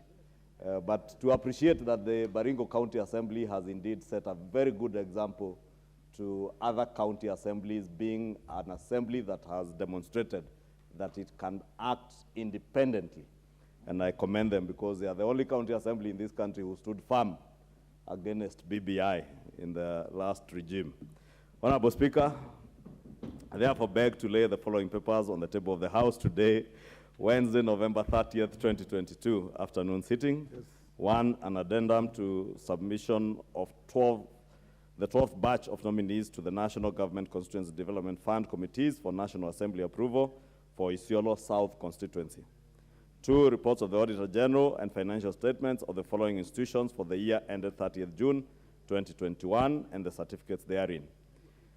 Special Economic Zones Authority, the Nairobi Metropolitan Area Transport Authority, the Kenya Roads Board Operations, the Kenya Yearbook Editorial Board, the Western Kenya Rice Mills Limited, Aldai Technical Training Institute, the Kenya Marine and Fisheries Research Institute, Kaiboi Technical Training Institute, Pwani University, Kisii Teaching and Referral Hospital, National Hospital Insurance Fund, Technical University of Kenya, Kenya Accreditation Service, National Quality Control Laboratory, and finally the Kenya Film Corporation. Thank you, Honorable Speaker. Thank you, Majority Leader. Deputy Speaker.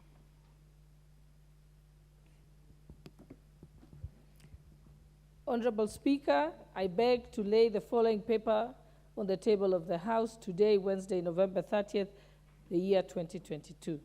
Report on the 61st session of the Organization of African, Caribbean, and Pacific States Parliamentary Assembly and the 42nd session of the ACP and EU Joint Parliamentary Assembly held in Maputo, Mozambique from the 25th of October to the 2nd of November.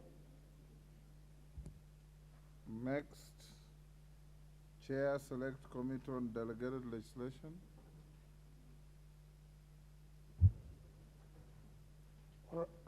Honorable Speaker, I beg to read the following paper on the table of the House today, Wednesday, November 30th, 2022.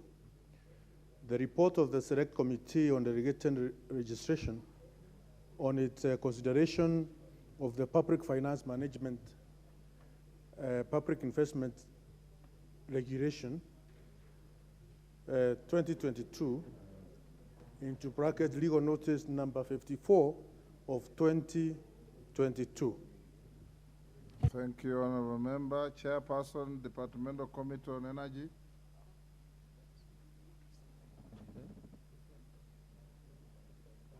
Okay, I'm told the chair is not ready.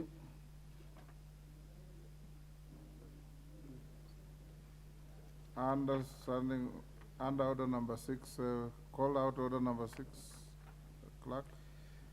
Order number 6, notices of motion. Honorable Gladys Boss.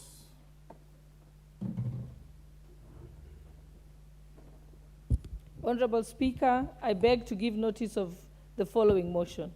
That this House notes the report of the 61st session of the Organization of African, Caribbean, and Pacific States Parliamentary Assembly and the 42nd session of the ACP EU Joint Parliamentary Assembly laid on the table of this House on Wednesday, November 30th, 2022. Thank you, Honorable Speaker.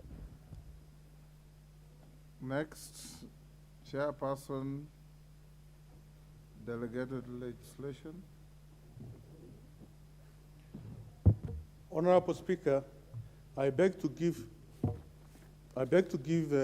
notice to the following motion that this House adopt the report of the Committee on Delegated Legislation on its consideration of the Public Finance Management Regulation 2022 laid on the table of the House on Wednesday, 30th November 2022, and pursuant to the provisions of Section 24, subsection 4 of the Public Finance Management Act 2012, approves the Public Finance Management Regulation 2022, published as a legal notice number 54 of 1st April 2022.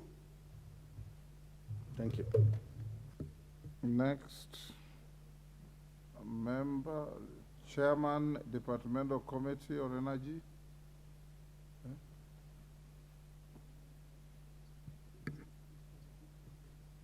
Okay, we defer that. Next order. Order number 7, questions and statements. We go to questions, honorable members.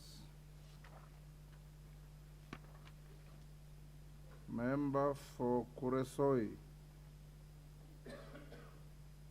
the Honorable Joseph Tanui.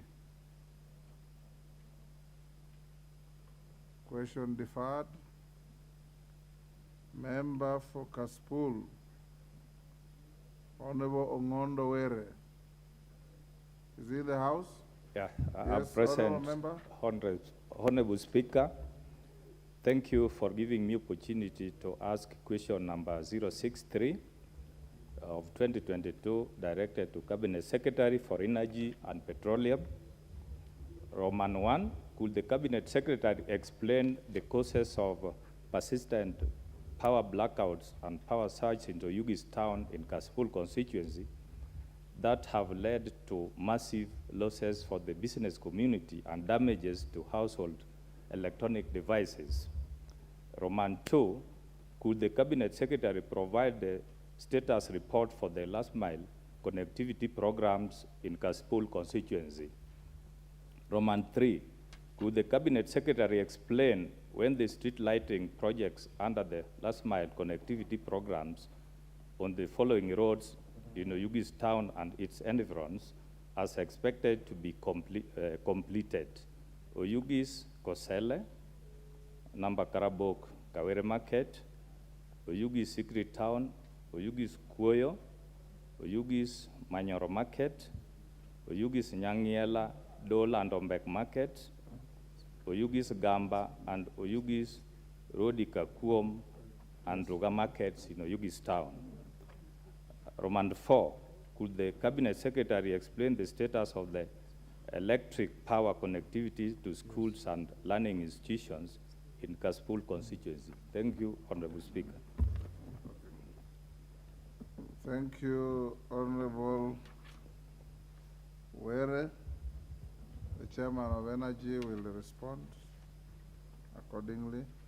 Member for Wajir County, Fatuma Jiao.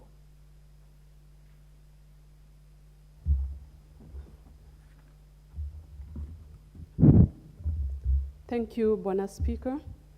I have a question to the Cabinet Secretary for Energy and Petroleum regarding the power blackouts of Wajir. Could the Cabinet Secretary explain the causes of the frequent power blackouts and outages in Wajir County, detailing strategies that the ministry has put in place to curb the said incidents?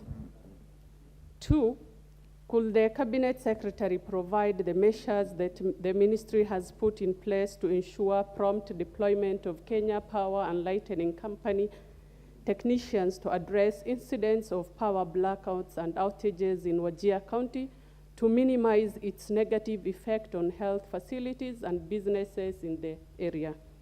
3, could the Cabinet Secretary outline the measures put in place by the ministry to either fast-track connection of Wajir County to the national grid or enhance the capacity of the off-grid plant? Thank you, Mr. Speaker. Thank you, Honourable Member. The next question by Naomi Wako, member for Marsabit County, is deferred on her request. Next order. Order number 8, motion, approval of nominees to various national government constituencies development fund committees. Honourable members, as we go to that order, chairmen of committees who have concluded their vetting process of PSS should be advised in the course of the sitting to table their reports as and when they are ready. Musa Sirma.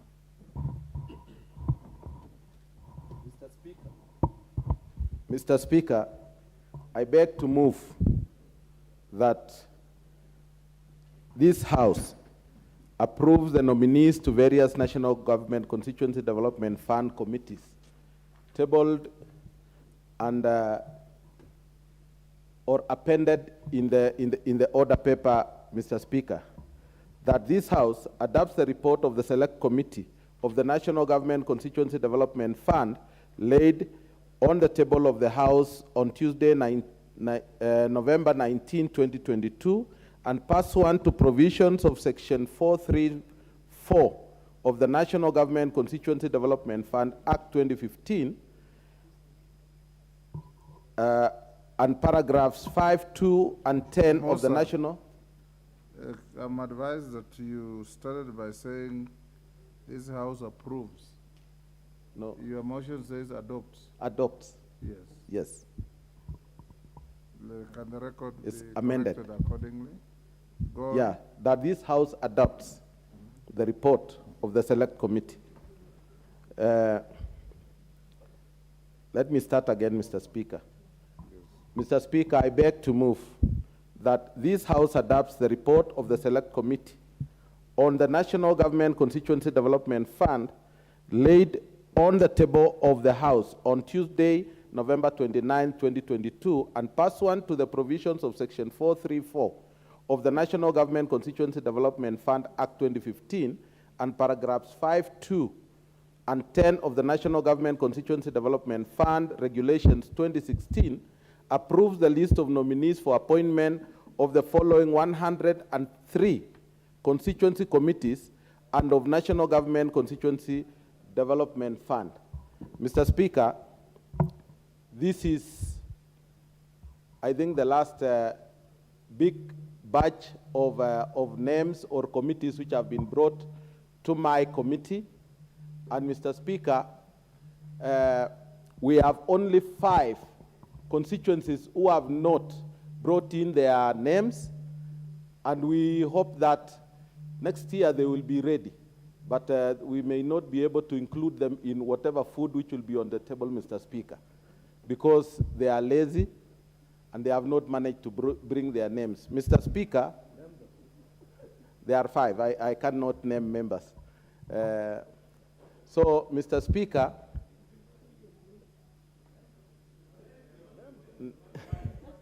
no, please, well, allow me. Chair, CDF, I have a point of order from the Honorable Christopher Aseka, member for Quisero. What is out of order, Honorable Member? Thank you, Madam Speaker. Will the chair name the constituencies that is saying that have not submitted because they are delaying the whole process? Honorable Chair, would you like to make a comment on that? Mr. Speaker, I'll not name the constituencies. I've only told you there are 5 You can do your due diligence, Mr. Honorable Member. The Honorable Wangwe, what is out of order?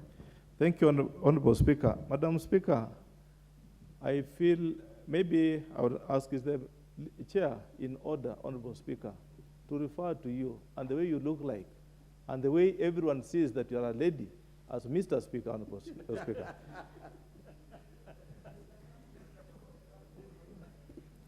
I will allow the honorable member to proceed. Thank you. I'm sure that he has not. Thank you, Madam Speaker. I think it has happened in between the transition between myself and the, Yes. the substantive speaker. So you may proceed. Madam Speaker. There are so many points of order, honorable members.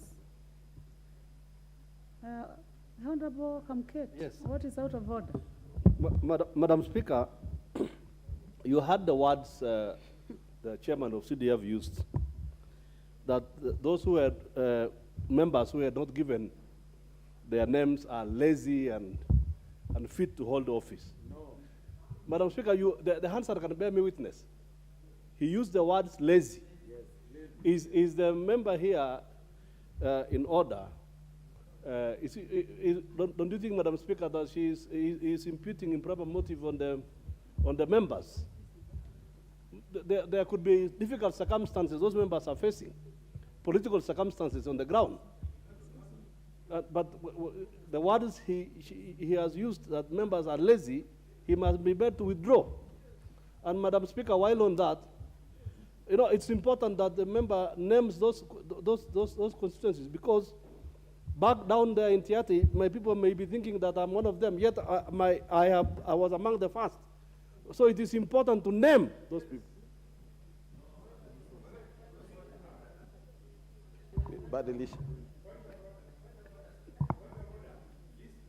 Is it all on the same matter, on the word lazy? So since all the point of orders I'm seeing here, which are 3, are referring to the same matter of lazy, I would like to ask the chair to make a comment on that. Madam Speaker, I think for the ease of the work of this House, let me withdraw the word lazy, and the word which should have been is they have not been able to do their due diligence on their duty in the constituencies. It's the same one. The Honorable Wilberforce Oundo, member for Finyula.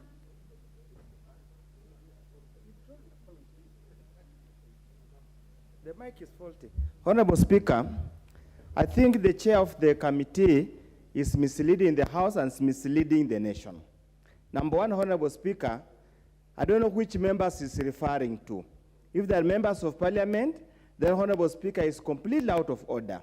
The NGCDF Act of 2015, the members of parliament have no role at all in submitting the names of members who sit in the CDFC. That's the work of the fund accounts manager. Honorable Speaker, can you please request the member to put the record straight so that we don't continuously confuse Kenyans and allow busybodies to exploit the misunderstanding that seems to be now the fodder of all the busybodies in this country. Thank you, Honorable Speaker. Chair, withdraw and apologize. Of course, I withdraw and apologize, Madam Speaker. So let's make progress, honorable members. Close the matter.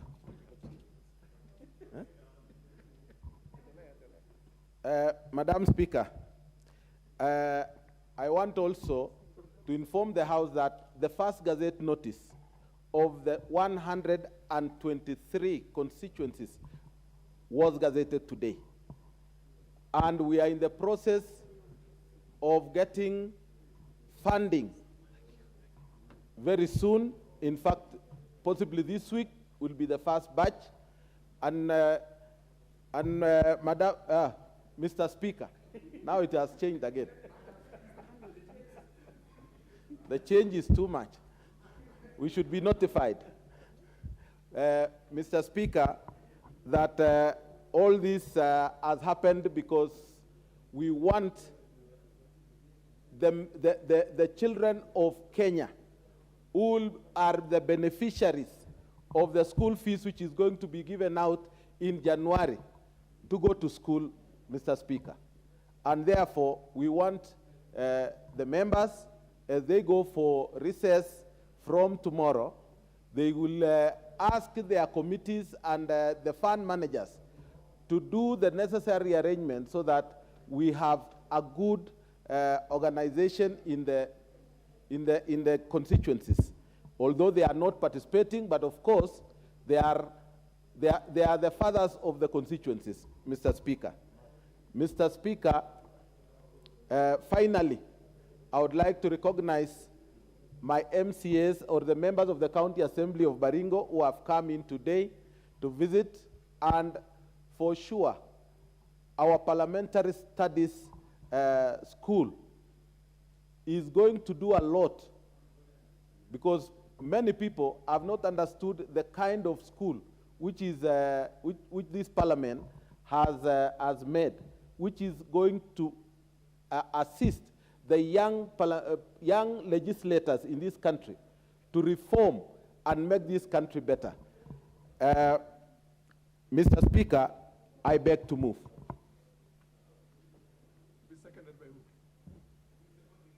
Who's going to second you? May I ask Honorable Wangwe? Honorable Wangwe, proceed and second. MP for Navakholo.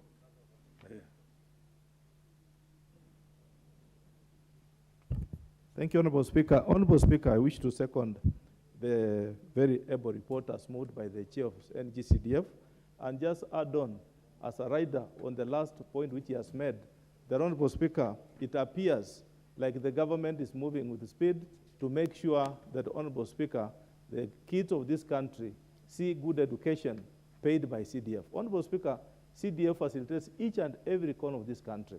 And once CDF is up and running, I'm pretty sure the government will sit comfortable and see to it that the CBC program is really put to implementation and each Kenyan will be at home.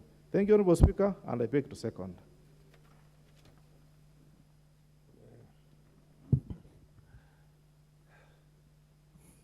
Honorable members, I now propose the question that this House adopts the report of the Select Committee on the National Government Constituency Development Fund laid on the table of the House on Tuesday, November the 29th, 2022, and pursuant to the provisions of Section 43, subsection 4 of the National Government Constituency Fund Act of 2015, and paragraphs 5 sub 2 and 10 of the National Government Constituency Development Fund Regulations 2016. Approves the list of nominees for the appointment to the following 103 constituency committees and of the National Government Constituency Development Fund. Now you can proceed with the debate. I propose the question. There is nobody. Okay. You are here. You proceed. Proceed. Who is there? Proceed. Order. Thank you, Mr. Speaker, for this opportunity just to contribute a bit. Thank you, Chair, for tabling the remaining of the names of the committees. Those have been ready for gazettement. What I would like to ask, Mr. Speaker, is that the names should now be gazetted so that a circular can now be sent to the fund accounts manager for the proposals to be made for the projects. Before they are gazetted, there are no proposals which can be brought in to the board. So the chair should move with speed to make sure that the board has gazetted the names of the committee members of each constituency. Thank you, Mr. Speaker. Order. Honorable members, you cannot put the question. Okay. You understand, you perfectly well know that we cannot put the question. The tradition of the House has changed in the last 10 years. You cannot put a question if there's no quorum. This is deferred to tomorrow. So you better be all here tomorrow with more than And this to be put on the order paper? To be put on, yeah, what's your point of order? The Honorable... Who is Honorable that? Speaker. Yes. My name is Dr. Jambo Ondo, MP for Funyula. Yes, I know MP Busia for County. Funyula. Yes. Yes, and that is one of the most important constituencies in this country. Proceed. Honorable Speaker, I stand on standing order number 53 and request that we defer the putting of the question as required under standing order 53. Thank you, Honorable Speaker. Not because of forum.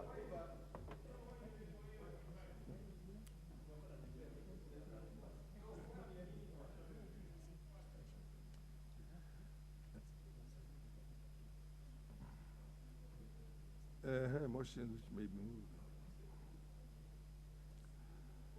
Other honorable members, the mover to reply.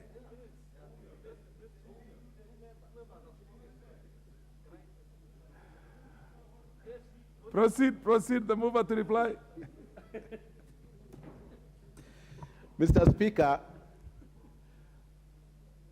I want to thank the two members who have contributed on the way forward in terms of how the CDF should be, and Honorable Mwalio has really given us the way forward. He's a member of my committee, and for sure, we need to gazette these names so that we can bring up we can ask the fund managers with the committee to work tirelessly and very fast to bring in their projects so that the benefits which we are looking forward for is achieved at the shortest time possible in this country. Mr. Speaker, I beg to reply. Other honorable members, the chair has accepted the point of order that was raised by the honorable member of parliament for Funyura, and I defer putting the question to tomorrow afternoon. The question will be put tomorrow afternoon. Next order. Order number 9, Committee of the Whole House, the County Government Additional Allocations. Number 2, Bill, Senate Bill number 4 of 2022.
Budget, we're waiting for you. Business cannot start without you.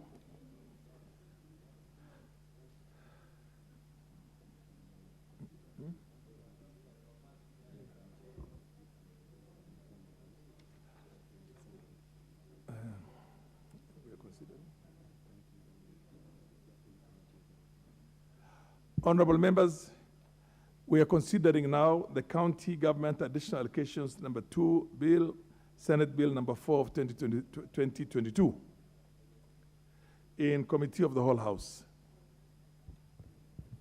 Clauses 3, 4, 5, 6, 7, and 8. Honorable members, I propose the question that clauses 3, 4, 5, 6, 7, and 8 be part of the bill.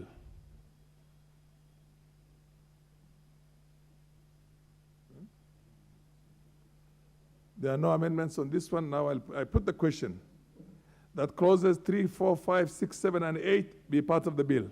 As many of the opinions say aye. As many of contrary opinions say no. The ayes have it. First schedule. Honorable members, I propose the question that the first schedule be the schedule of the bill. There is an amendment by the Honorable the MP for Mara. Thank you. Thanks so much, Chair. Chair, I'd like to move the amendment to the first schedule to the county government additional allocation number 2, Bill Senate Bill number 4. Honorable members, that amendment, I hope you have engaged the Honorable Kareki Mbuki. Yeah. The amendment is subject to Article 114 of the Constitution. Can I have a copy of the Constitution? Article 114 of the Constitution says expressly, let me see here, let me have it. 114 of the Constitution, 114. This is a money bill. A money bill may not deal with any matter other than those listed in the definition of a money bill enclosed. If in the opinion of the Speaker of the National Assembly, 2, a motion makes provision for a matter listed in the definition of a money bill, the Assembly may proceed only in accordance with the recommendations of the relevant committee of the Assembly after taking into account the views of the Cabinet Secretary responsible for finance. The chair will have to, the chair budget will have to put light on that. Chair budget, proceed. Thank you very much, Chair.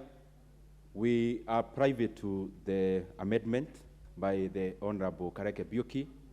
It came to the committee, and Mr. Chairman, the committee checked on the issue, and we don't have a problem with the proposed amendment. Because, Mr. Speaker, just to put more light into it, Mr. Chairman, just to put more light into it, there are 5 counties that were to benefit from a conditional grant from the national government in regards to building their headquarters. The 5 counties, Tharaka-Nithi is part of the 5 counties. Unfortunately, in the allocation of the state monies, Mr. Speaker or Mr. Chair, and with the rationalization of the budget, as we are doing, only Tharaka-Nithi was affected up to nil, and therefore we thought it is good, Mr. Speaker, Mr. Chairman, that we have all the counties share the available resources equally because they have made a lot of progress in terms of construction.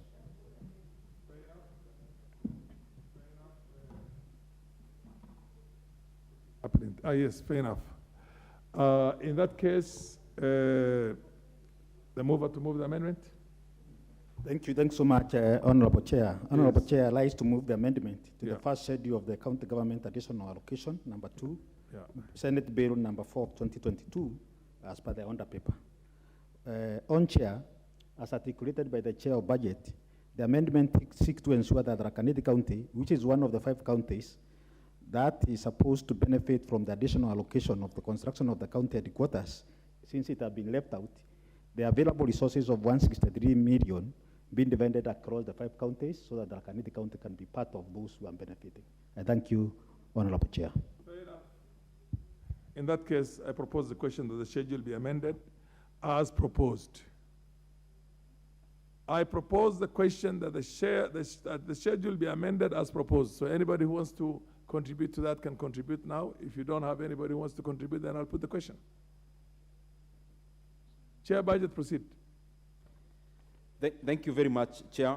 As you look at the bill as it came from the Senate, the 5 counties that we are to benefit from the construction of headquarters, just to bring members to speed, these are counties that by the time we had this model of having county governments, some of our counties actually inherited the former DC's offices to be their headquarters.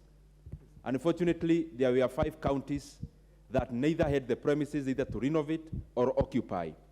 And the national government gave a conditional grant for the past 6 years they have been receiving. Mr. Speaker, some of the counties involved is Isiolo, the other one is Lamu, the other one is Nyandarua, the other one is Tana River, and the last one is Tharaka Nithi.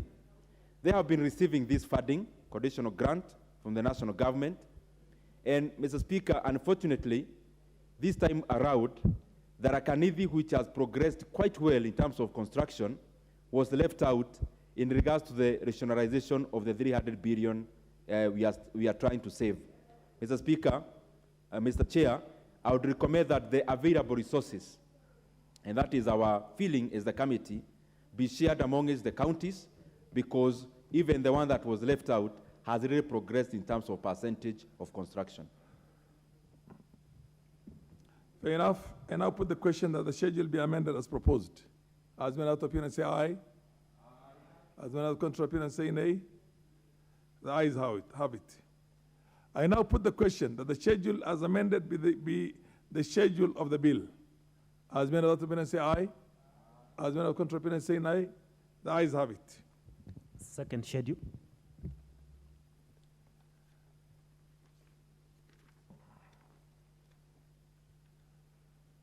Honorable members, I propose the question that the second schedule be the schedule of the bill.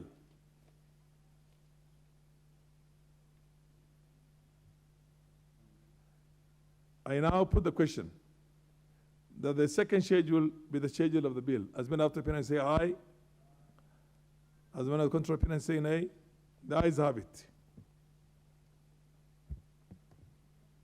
Close to. Honorable members, I propose the question that clause 2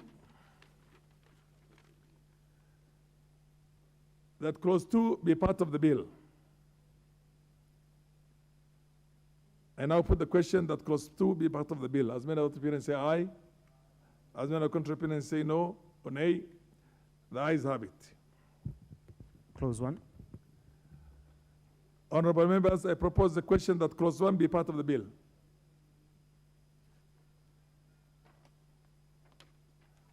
Honorable members, I now put the question that clause 1 be part of the bill. As many of the opinions say aye, as many of the contrary opinions say nay, the ayes have it.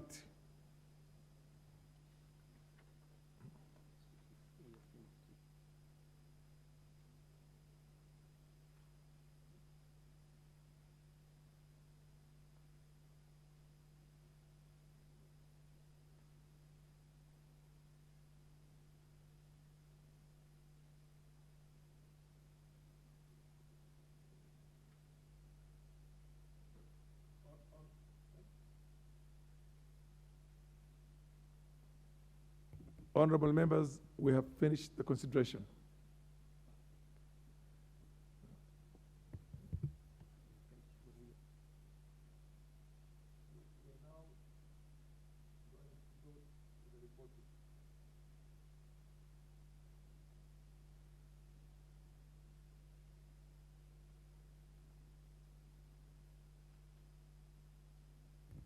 Title. What is the title?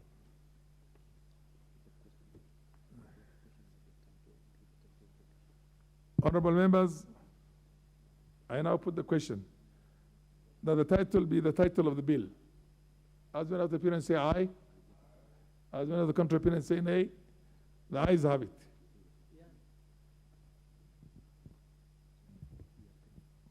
We have now finished the consideration, honorable members. I now call upon the mover to report. To report.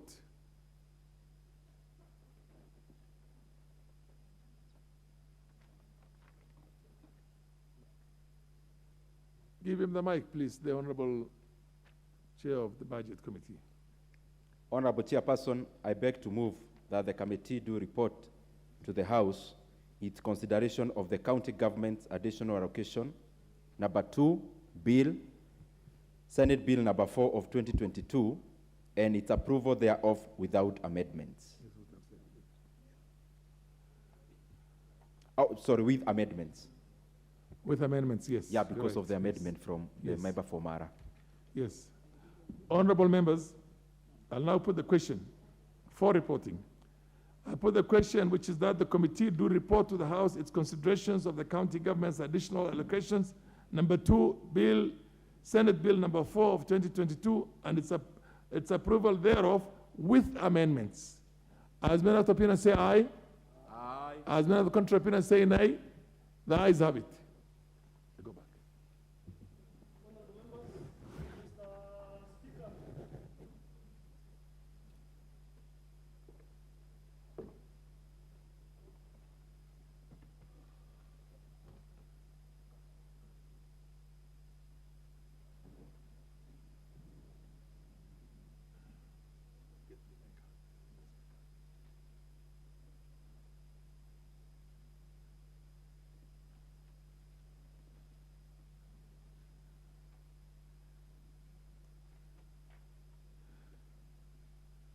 Where's my card?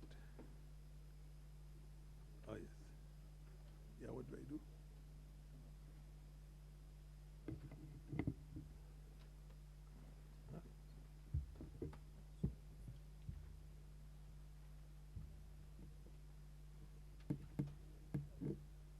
Switch off this.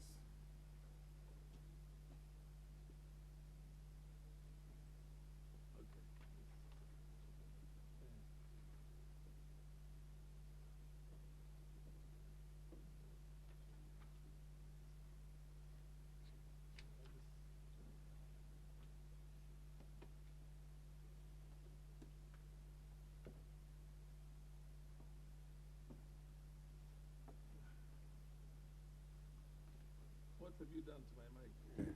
Oh, yeah.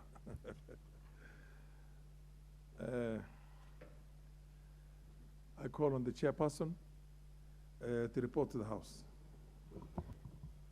Honorable Speaker, I beg to report that the committee of the whole House has considered the county government additional allocation number 2, Bill, Senate Bill number 4 of 2022, and approved the same with amendment. The mover of the bill to move agreement with the report. Thank you very much, Honorable Speaker. I beg to move that the House do agree with the committee in the said report.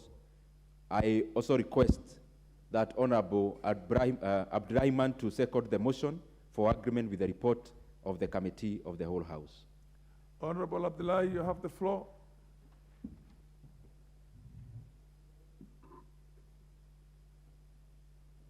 Yes, proceed. Next to you. Next to that one. Thank you, Mr. Speaker, for giving me this opportunity. I stand to second the bill. Fair enough. I think we are through, except with the putting the question, proposing the question for adoption. So we will. This is deferred. I will propose the question, but of course putting the question is deferred, it will be deferred.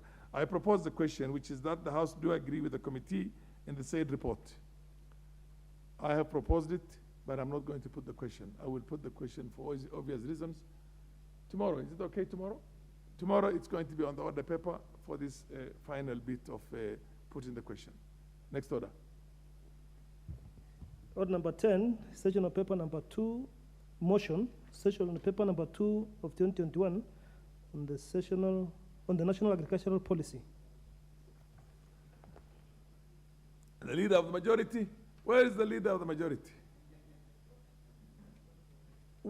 Honorable Ndindi Nyoro, where is your majority leader? This is the only business left for the rest of the day, and it's not going to reflect very good. Do you wish to move on his behalf? Mr. Speaker, I see the whip is here with consultation, Mr. Speaker.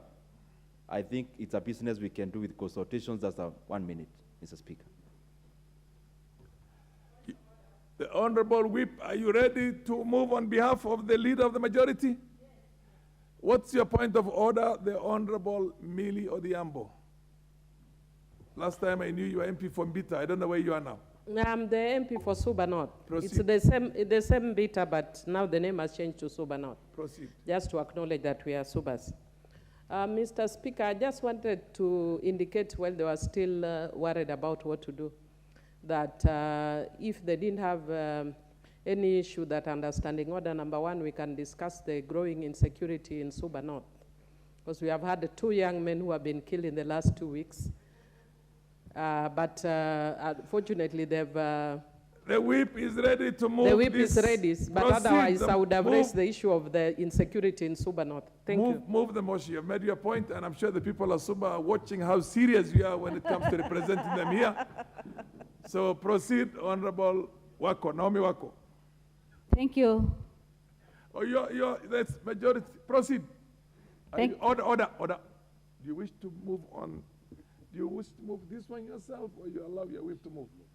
Proceed, Madam Whip. You have got that authorization from authority from your own majority leader. Proceed.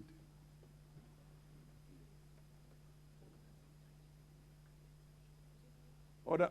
Honorable Naomi, could you please take your seat? The majority leader has additional papers that have come late, and he intends to table them. Proceed, Honorable Ichungwa. Thank you, Honorable Speaker, for your indulgence. And Honorable Speaker, the whip who was here was well briefed and ready to move the session of paper. It's not in your tradition to be away when you're supposed to move something, so I understood you must have been behind here doing something else. Yes, Honorable Speaker. I was actually following up on some papers that we were waiting for to be laid. Proceed. And with your indulgence, Honorable Speaker, I beg to lay the following papers on the table of the House today, Wednesday, November 30th, 2022, afternoon sitting. One is a legal notice number 214 of 2022 relating to the statutory instruments, exemption from expiry, regulations 2022, and the explanatory memorandum from the Parliamentary Service Commission. And 2, legal notice number 218 of 2022 relating to the statutory instruments, exemption from expiry, regulations 2022, and the explanatory memorandum from the Office of the Attorney General and Department of Justice. Honorable Speaker, I beg to lay this before the table of the House as I invite the Deputy Chief Whip to move the session of paper. Proceed, Madam Deputy Chief Whip. Thank you, Mr. Speaker, sir. I beg to move the National Agriculture Policy 2021. Honorable Speaker, the agriculture sector is a major contributor to the country's gross domestic product, GDP, employs over 80% of Kenya's rural workforce, and provides for more than 15.5% of formal employment. It further contributes to GDP through manufacturing, distribution, and services sector, and accounts for 69.7% of the total export earnings in 2018. The Kenya Vision 2030 recognizes the significance of agriculture towards its goals and aims to achieve an average gross domestic product growth rate of 10% per year up to 2030. Honorable Speaker, broad objective of this policy is to improve food and nutrition security and maximize incomes through optimum utilization of resources in the agriculture sector. In actualizing the broad objective, the national and county governments will ensure that households' national food and nutrition security are attained through innovative and cost-effective measures linked to the country's long-term development goals.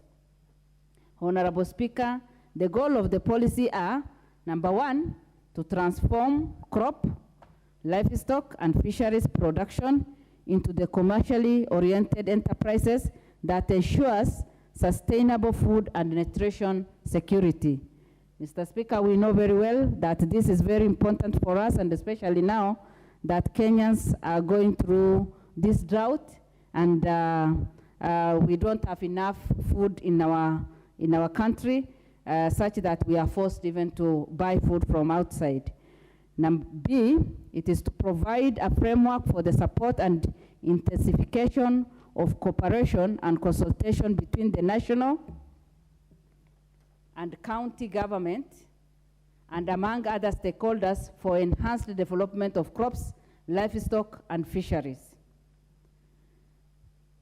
Honorable Speaker, the guiding principles of this policy includes A, support and strengthening of the food, health, and nutrition security interrelationship. B, effective and sustainable agriculture development. C, a market-oriented and modern technology-driven agricultural economy. D, promotion of stable public-private partnership for development of the crops, livestock, and fisheries subsector. E, compliance with the international standards in development and growth of crops, livestock, and fisheries subsector. F, promotion of agricultural ecological zone-guided production with improved capacity to predict and respond to shocks. G, provide for economically viable, socially equitable, and environmentally suitable use of land for crops, livestock, and fisheries. H, promotion of fair trading practices along the crops, livestock, and fisheries value chains. And I, utilization of science, indigenous knowledge, and resources. Mr. Speaker, other guidelines outlined in the policy includes strengthening intergovernmental relationship, agricultural institution, development institution linkages, and enhancing collaboration in order to create harmony and synergy in developing agriculture resources, harnessing resources for improved agricultural output in partnership with private sector, and introducing appropriate financing and insurance system in the agricultural sector, promoting demand-driven research and timely dissemination of research finding in the agricultural sector, and conserving biodiversity of different crops, livestock, and fish. Honorable Speaker, this policy undertakes to address the identified challenges in the agricultural sector by providing guidelines to the national and county governments. It specifies the different roles towards ensuring household, national food and nutrition security, food safety, increasing agricultural production and productivity using appropriate good quality and affordable inputs, facilitating access to premium, domestic, regional, and international markets, reducing post-harvest losses while promoting agribusiness value addition and product development. Honorable Speaker, the policy will be implemented through a legal and institutional framework that is in existence. Thematic policies and strategies will be developed to address specific subsector requirements and for better implementation of this policy with a monitoring and evaluation framework which will be developed so as an integral component to to ensure the policy objectives are achieved in a cost-effective, coordinated, and harmonized approach at both national and county levels. Finally, Mr. Speaker, the policy is in line with the relevant provisions of the Constitution and provides a clear and roadmap to the realization of the Vision 2030 agricultural goals and targets. With those few remarks, I move and urge members to support it. I thank you. Who is going to second you? I request Majority Leader to second. Proceed, Thank you. Majority Leader, and second your own whip, Deputy Whip. Thank you, Honorable Speaker. And I rise, Honorable Speaker, to second this session of paper number 2 of 2021 on the National Agricultural Policy. And as has been clearly articulated, Honorable Speaker, by the whip, the Honorable Naomi Wako, Honorable Speaker, that this policy speaks to one of the key areas of our economy, our agriculture. Honorable Speaker, if you listen carefully, if members listen carefully, there is an appreciation that agriculture is indeed one of the functions that were devolved to our county governments. But there needs to be a clear policy, a national policy on how we transact business between the national government and our county governments. And policy issues, Honorable Speaker, under the new constitution being harbored in the ministries, such as this one for agriculture, Honorable Speaker, it's therefore important that the ministry does develop a session of paper like this that will guide us as a nation on how we grow our agriculture and make it meaningful, not only to farmers, but also to our economy and to the millions of consumers of food who are the population, Honorable Speaker, that have sent us to represent them in this House. Honorable Speaker, this session of paper speaks to issues to do with value addition and how we improve productivity in our country, and is in line, Honorable Speaker, with the Kenya Kwanza Manifesto. And I remember, Honorable Speaker, as we traverse the country during the campaign season, we engage with millions of Kenyans across all constituencies. And I was particularly lucky, Honorable Speaker, to be present in a number of agricultural counties, like the county of Bomet, where farmers were very articulate on their needs and their aspirations in terms of their agricultural aspirations, how they want agriculture improved both by the national and the county governments, and the roles that each of the two levels of government would play. In my own county in Kiambu, Honorable Speaker, farmers, coffee farmers, tea farmers, our dairy farmers, those farmers who, like myself, rear pigs. And Honorable Speaker, by virtue of your religion, I know that may not be music to your ears, but pig rearing, Honorable Speaker, was one of the most lucrative farming activities in my county and indeed in many counties in this country. But following the death or the collapse of the Uplands bacon factory and almost the monopolization of that sector by one or two players in the industry, Honorable Speaker, farmers are then left at the mercy of a few monopolistic farms, Honorable Speaker. I don't to call them cartels because they are corporates and farms. But they operate in a manner that is almost equivalent to how cartels operate, because they're also in agricultural production and therefore determine the price of commodities for farmers, for even other business people who would act as middlemen in this trade. And Honorable Speaker, this kind of behavior pervades not just in the pig rearing or the pig industry, pig and meat processing industry, Honorable Speaker, but even in our tea, our coffee sector. Honorable Speaker, earlier you heard the member for Githongori speak about the Statutory Instruments Act, and regulations that came were brought to this House in the last Parliament, Honorable Speaker, and regulations that have in a very negative manner affected how our coffee farmers make an earning, and to an extent also taken away corporations that were otherwise state corporations. And the story of KPCU is a story for another day, Honorable Speaker. But I'm saying this, Honorable Speaker, because agriculture being the backbone of our economy, and since we were in school, we were told that this is an agricultural-based economy, that agriculture is a backbone of our economy. Therefore, Honorable Speaker, if our economy, something has gone wrong with our economy, then it has everything to do with what has gone wrong with our agricultural sector. And that's why it was important to have a national policy and a sessional paper that speaks to how government intends to make agriculture pay for farmers. And Honorable Speaker, as we said, from the bottom up. And from the bottom up, Honorable Speaker, I want to assure members that indeed this sessional paper speaks to some of the issues that were very well articulated in the Kenya Kwanza manifesto, things that are already being done in terms of facilitating farmers to access cheaper inputs through the subsidized fertilizer program that has already started, and farmers in many parts of this country that were enjoying the short range, Honorable Speaker, have benefited from this program.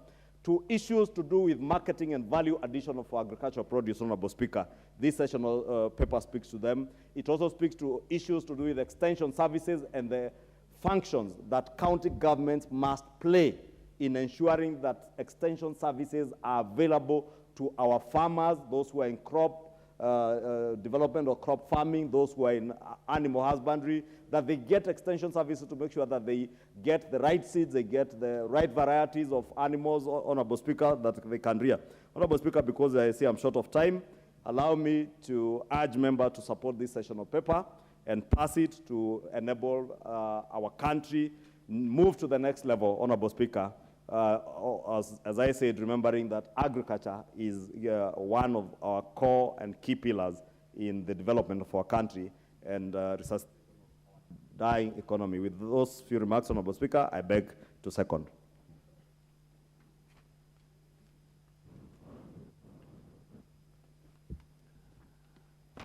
Honorable members, I now propose the question that this House adopt sessional paper number 2 of 2021 on the national agricultural policy laid on the table of the House on Tuesday, February the 8th, 2022.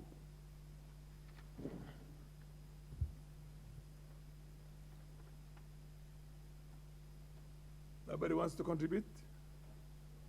The Honorable Julius Sunkuli, I see your name here.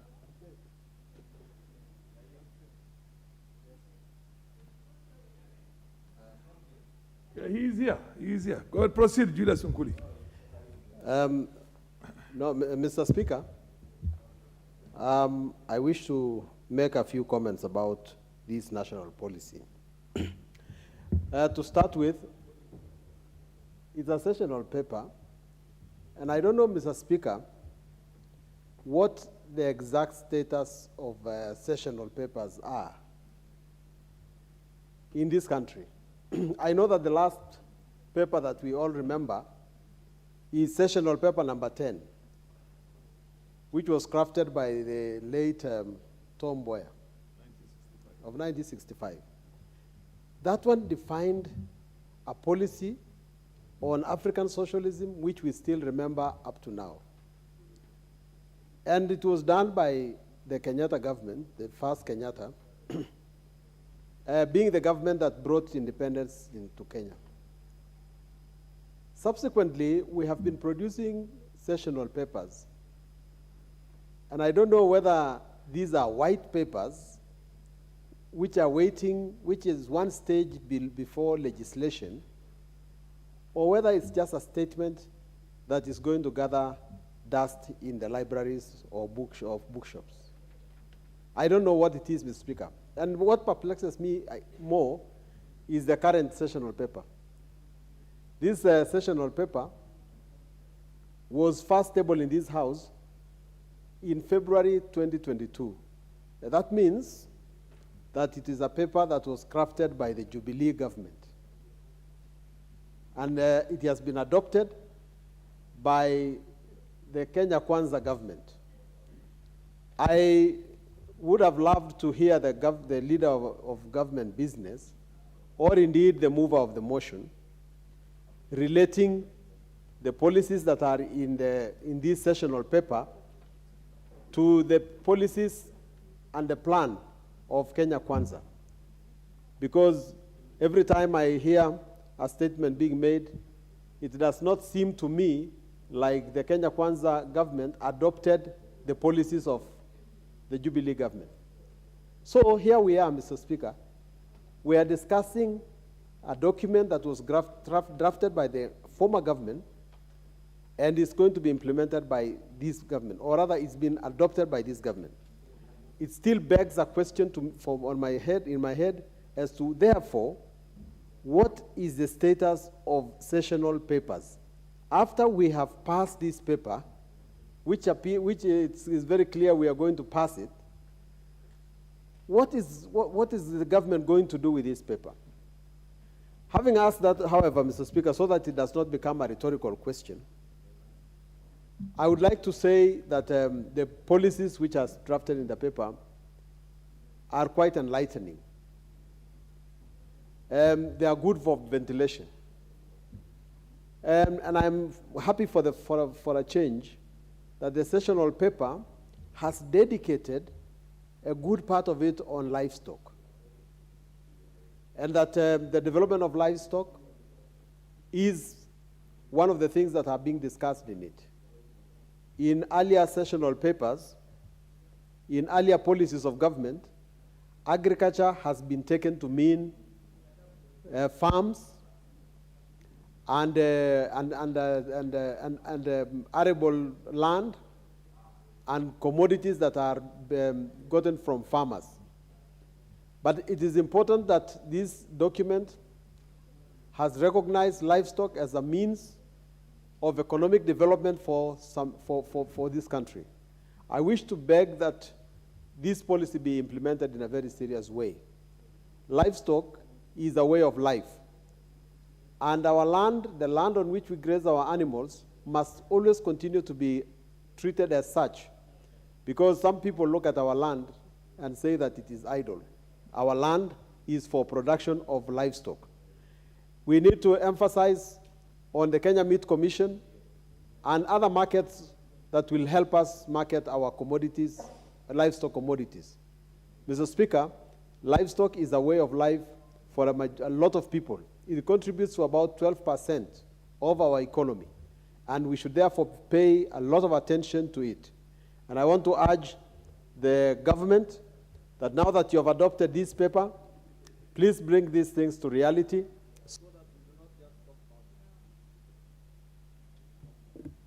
The member Faldai.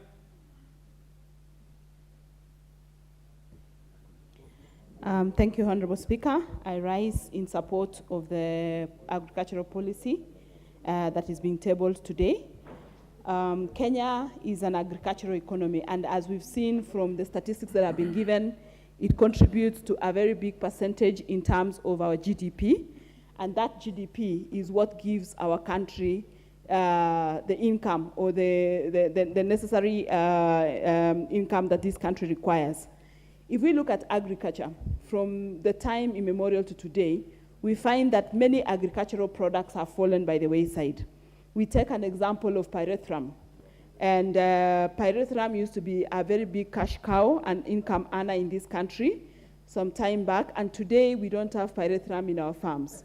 Come to a product like sugarcane. Sugarcane has been suffering. It's been a product that has really suffered.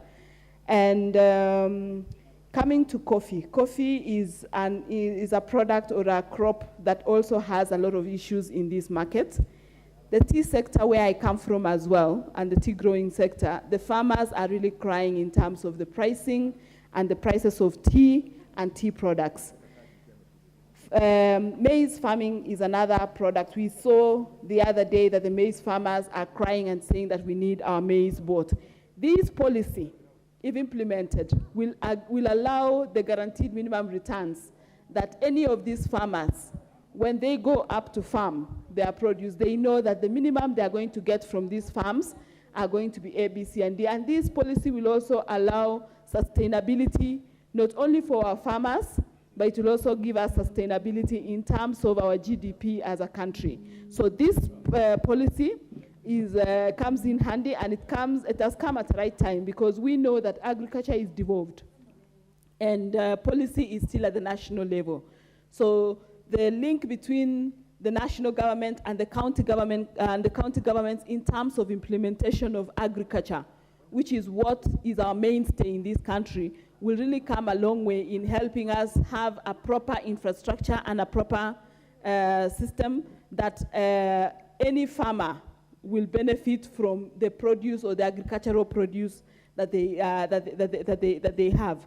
We find that this policy also recognizes some of the treaties and some of the regional blocks that we have, because a lot of the agricultural products that we produce go outside the country to international markets, and the regional blocks, which could become our main markets, are not considered in terms of agricultural produce. I take tea, for example.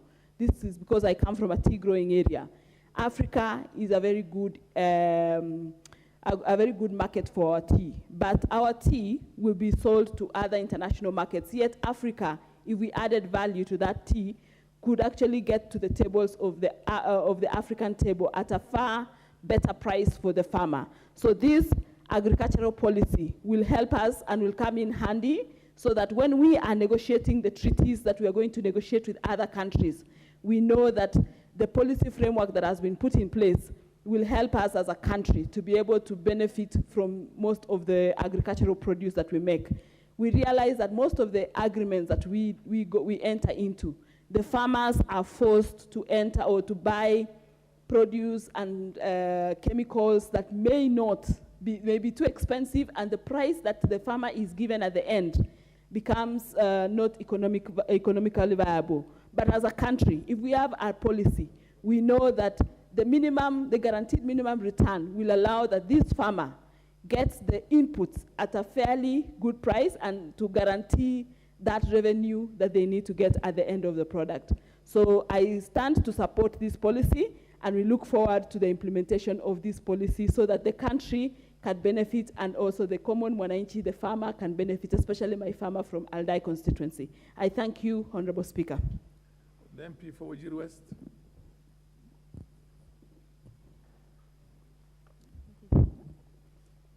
Thank you, Mr. Speaker, for giving me this opportunity to contribute to this session on paper number 2 on the National Agricultural Policy. This policy is long overdue.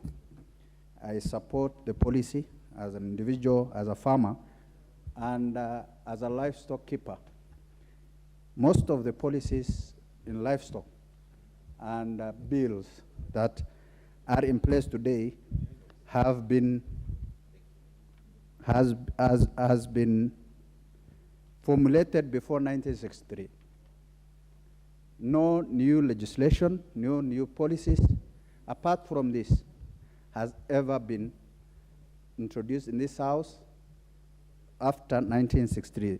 Therefore, it is area that is been neglected for a while, and we need to have policies like this for a while. This policy will open up markets. It will open up the benefits of the livestock sector. It will allow the livestock farmer in Wajir West to access market, to take his, to get produce, to take it, the animal products to the market and to gain from it. Mr. Speaker, sir, it is an issue that we need to address urgently so that people should benefit the earliest, the soonest possible. I want to also urge this House to kindly help or support the bill, the livestock bill that will be introduced in this House very soon, which will put in place the Livestock Marketing Board and other necessary policies and legislation that are needed to take the livestock sector in a greater height. The livestock sector has been greatly affected by both natural disasters and neglect from the government side and even this House, which actually did not sufficiently address. We don't believe today, or this country is not taking seriously the issue of livestock. They don't think livestock is contributing to anything in this country. Livestock is one of the major contributors, and it is one of the main main income earners in this country. I believe the efforts that were put into only agriculture, if it could have been reciprocated and could have been equally done the same, the livestock keepers could have been better than the agricultural producers in this country. Mr. Speaker, sir, I support the policy. Thank you. The MP for Suba-North.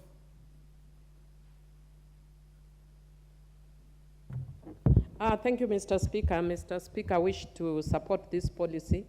And in supporting, I wish to indicate that, Mr. Speaker, ordinarily the policy should be coming before the law, but because we already have a legal framework in relation to a lot of the issues dealing with agriculture, what would be required is then to relook at some of the laws to ensure conformity with this policy. Mr. Speaker, one of the things or one of the objectives that's been mentioned is the policy seeks to transform crop, livestock, and fish production. Mr. Speaker, as a fisherwoman, I want to talk to certain issues. But first of all, I just want to indicate that as a country, we need to think about diversification.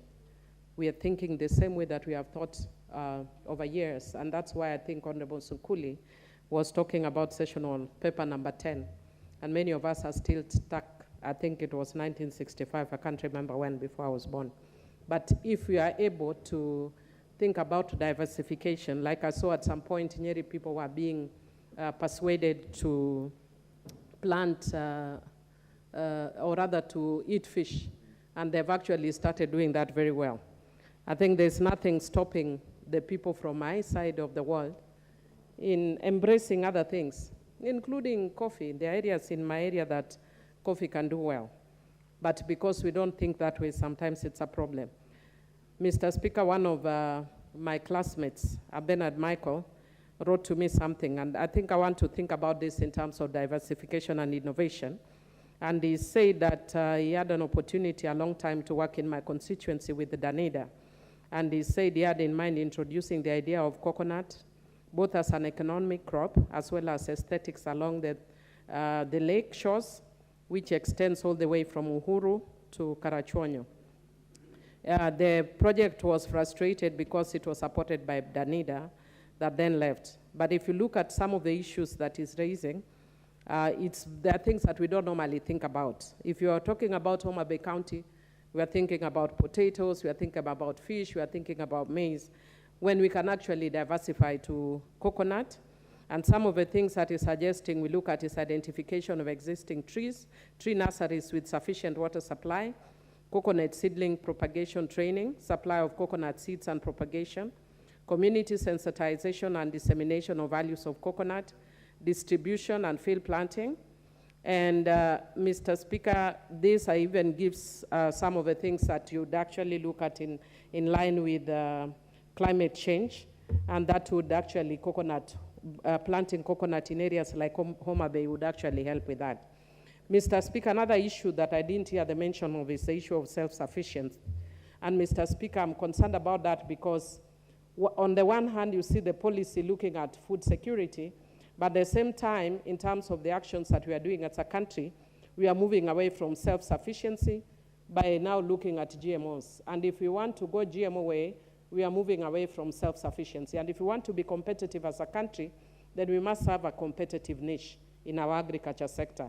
And that we can only do if you have control, and not where we have a situation where in terms of even the crops and seedlings that we are going to use, we will still be looking at other countries.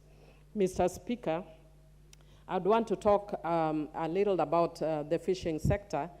And Mr. Speaker, one of the things that I think we need to do in terms after this policy is to provide urgent regulations to reduce conflict in the lake. There's very serious conflict between omena and the Nile perch fishers, and sometimes they even threaten to kill each other.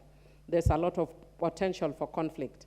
And there's also very clear need for regulations around caging, which is also creating a lot of issues. One of the things I didn't hear was the gender dimensions, even of this policy, even as we are talking about 16 days of activism on gender-based violence. And finally, Mr. Speaker, because I can see my time is up, I want to say that let us think of the farmer and put our action where our mouths are, so that we don't forget the farmer. Farmers are crying out in this country. I do support and thank you. The MP for Mogotio, followed by the MP for Kwesero. Mogotio.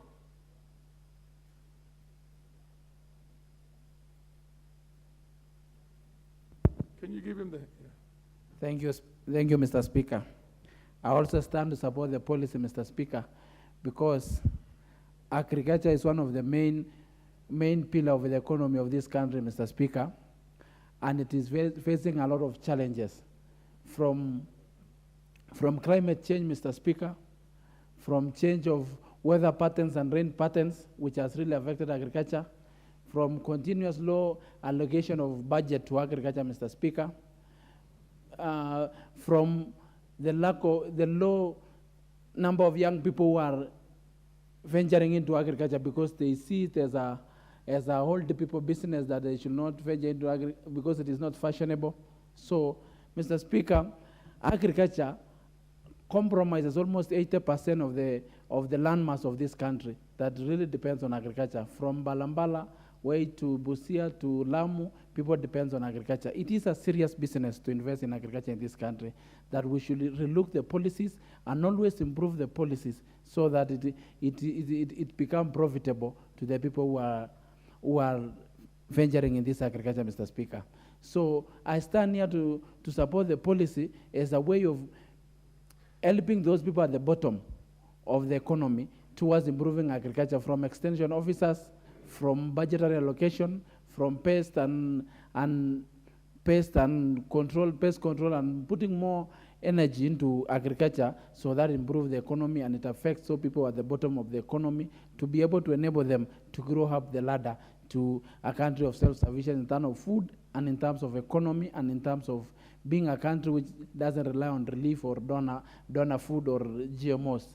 If we don't invest and improve the policies on agriculture, Mr. Speaker, we'll end up relying on importation and sometimes having crises like we are having now because of lack of food. But if we improve the economy through improving the policies touching on agriculture, we'll be able to improve this economy and we'll be able to allow our people to make money out of agriculture, and it becomes easy to govern the country, which is sufficient food and people have money. Thank you, Mr. Speaker, and thank you for giving me that opportunity. The MP for Huisero, followed by the MP for West Mugirango. Thank you, Speaker. I also rise to support this sessional paper on the national policy on agriculture. As it has been alluded by the mover, Honorable Speaker, is that agriculture, from economical perspectives, plays a key role in the economy of this country. It accounts to about 80% of the gross domestic product. Also, Mr. Speaker, agriculture creates employment opportunities to many Kenyans in manufacturing, production, and even farming sector. Mr. Speaker, also this policy speaks to the coordination between the county government and the national government. As you know, according to Schedule 4 of the Constitution, agriculture is devolved, but there's need to coordinate between the national government and county government to enhance that agriculture is promoted. Mr. Speaker, this policy also speaks to transforming livestock, crop, and even fish farming in the country. But as we speak and as we support this policy, it is on us upon government to, one, provide incentive to farmers so that they can increase and advance in their production. Two is also the national government to promote capacity building among farmers so that farmers can adopt the current methods of production. And lastly, Mr. Speaker, government must also support value chain addition so that farmers can get value out of their produce. Thank you, Mr. Speaker. MP for West Mugirango, proceed. Thank you, Mr. Speaker, for this opportunity to also contribute to this sessional paper number 2 of 2021.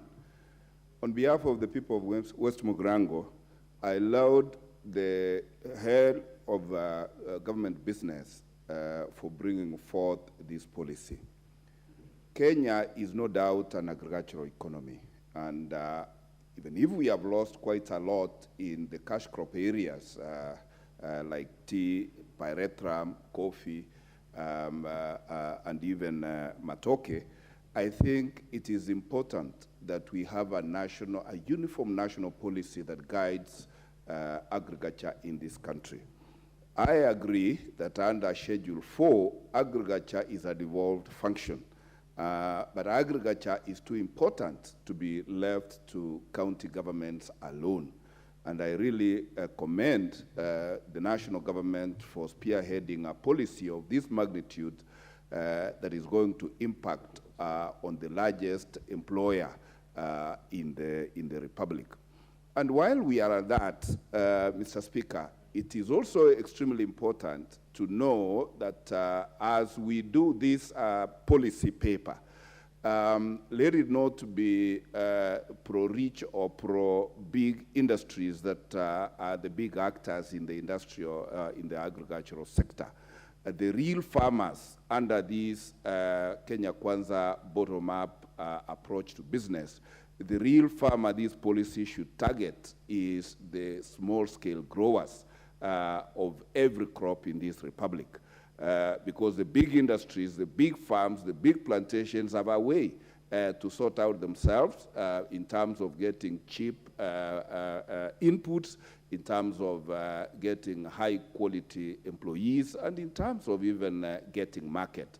The real challenge we have in this country is how to fix the small-scale farmer in the Republic, whether in the livestock sector, whether in the agrarian sector. Really, that is when we will solve our problem. When I grew up, our little farm was able to generate enough for our consumption, subsistence, and the surplus for the market. As we stand today, Mr. Speaker, many a farmer are dependent on markets going to look for a quarter, a kilogram of maize or beans, and that is really a thing that the Kenya Kwanza government must help turn things upside down so that every household is able to provide food for itself. Even in the non-agricultural areas of this country conventionally, Mr. Speaker, I'm told in Japan, all you need is to get 10 kilograms of quality soil, hang it on a rafter of your roof, and then put in your sukuma wiki, and it will provide a meal for your household. So these kind of inventions are what we need to teach our children in school, so that as they grow up, they know that everybody can provide for their meal before they look at government for employment and other opportunities. And while at that, Mr. Speaker, when in agriculture, large-scale farmers and plantations are automating their production, more particularly the plucking of tea, I want to see this parliament bring a law that regulates that whoever has been employing somebody for 20 years and decides to automate, they should be required to train those people, equip them with alternative skills so that those people can get alternative employment elsewhere once they are declared redundant. And I want to support this policy and do hope that it will impact positively on the gross domestic product of this country. I thank you, Mr. Speaker, as I support. MP for Kiaru. Thank you very much, Mr. Speaker. Definitely, I rise to support. Mr. Speaker, agriculture is a very important sector in our country because agriculture, the entire value chain of agriculture, accounts for 20 to 30% of our GDP. The whole value chain also accounts for 40% of the entire employment in the Republic of Kenya and 70% of the jobs in rural areas. This shows the importance at which we must attach to the agricultural sector. Mr. Speaker, also, agriculture also has many linkages both backward and forward linkages in terms of other industries. And actually manufacturing as a sector, the basis of it is agriculture, because most of the manufacturing that we do is value adding the produce that we get from agriculture, but also within manufacturing in terms of mechanical, agriculture also accounts for a lot in terms of the few areas that are mechanized within our agricultural sector. Mr. Speaker, we must also note that many times we confuse farming and agriculture. Farming, by all accounts, in the entire value chain of agriculture, accounts for approximately 20% of the entire value chain. The value chain that includes a lot in terms of transportation, warehousing, value addition, from farm to fork. Mr. Speaker, farming or our farmers only accounts for just around 20%. And the more the reason that we must be deliberate in trying to capture as much value from the chain, and especially this value going into farmers. Because farmers work the most, they do most of the job, but of course, they don't get returns commensurate to the effort that they put. Also, in regards to the debate we have in our country around food prices, and especially maize, we must be very clear, even as a government, as a leadership, not to confuse the role of the farmer or the role of government insofar as the farmer is concerned, and the role of the government in terms of the Kenyan consumer is concerned. Because if you attach these two things together, one of the party will be disenfranchised. If we assume that the role of the farmer is actually to feed Kenyans, then I think we'll be going in the wrong direction. Because the government has peculiar roles which are diverse. One of it is to make sure all Kenyans are fed, but on the other side, making sure that farmers are well remunerated. And Mr. Speaker, in economics, we usually give analogies. And one analogy is that it is not by the benevolence of the baker that we get our daily bread. It is not by the benevolence of the butcher that we get meat. It is not by the benevolence in this respect of the farmer that we get our daily meal. Mr. Speaker, it is out of the self-interest to make money that then we get unintended consequences.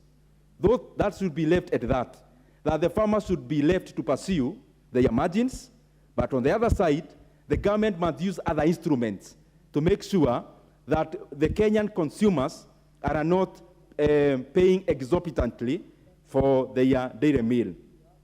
Mr. Speaker, if you look at the whole Kenyan infrastructure in terms of the economy, we are a net importer of food, by the way. We call ourselves an agricultural economy, but the irony is that we are a net importer of food. Mr. Speaker, also another irony is that economies that are industrial, the economies that have got robust manufacturing sectors, their people, the problem they have is actually overfeeding. That is a paradox, Mr. Speaker. That countries that actually assume the role of being agrarian based on agriculture, they can barely feed themselves. Mr. Speaker, I'm just trying to bring the point that we must cut down on our imports, because we have seen when we have increased demand in our country, this demand, instead of being filled by local production, both in terms of agriculture and manufacturing, we have been importing to fill up the gap. Therefore, we remain a country who is agrarian in terms of production, but in consumption, we are for the industrial. We are consuming high technology items, but on the other side of production, we are very banal and basic. Mr. Speaker, I support. The MP for Samburu East, followed by the MP for Sotik. Thank you, Honorable Speaker. I also want to support this policy. Just as my other speakers said, agriculture is very important in our country. And I think, Mr. Speaker, when we are in school, we are told that agriculture is divided into two. There is crop production, and there is also livestock. And I think it's not right when we take agriculture to mean only crops. We also need livestock production to be taken care of. And Mr. Speaker, there are so many, even products of livestock, the dairy farmers, and even those produce meat. It's equally important to be included, Mr. Speaker, so that we can carry the whole country together. Because there is a very large part of this country who are depending entirely in livestock production. And so many other things have been developed concerning the coffee, tea, and all that. But it is very important, equally important to include those. And this policy, Mr. Speaker, it will help our farmers. Farmers will be taken care of, and it will bring so many other important things that will support farmers in the entire country. So I think I want to put my opinion there that, Mr. Speaker, it is important livestock production should also be considered.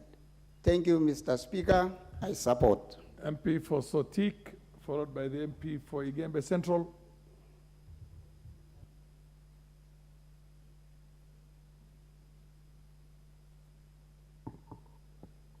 Mr. Speaker, I rise to support this policy.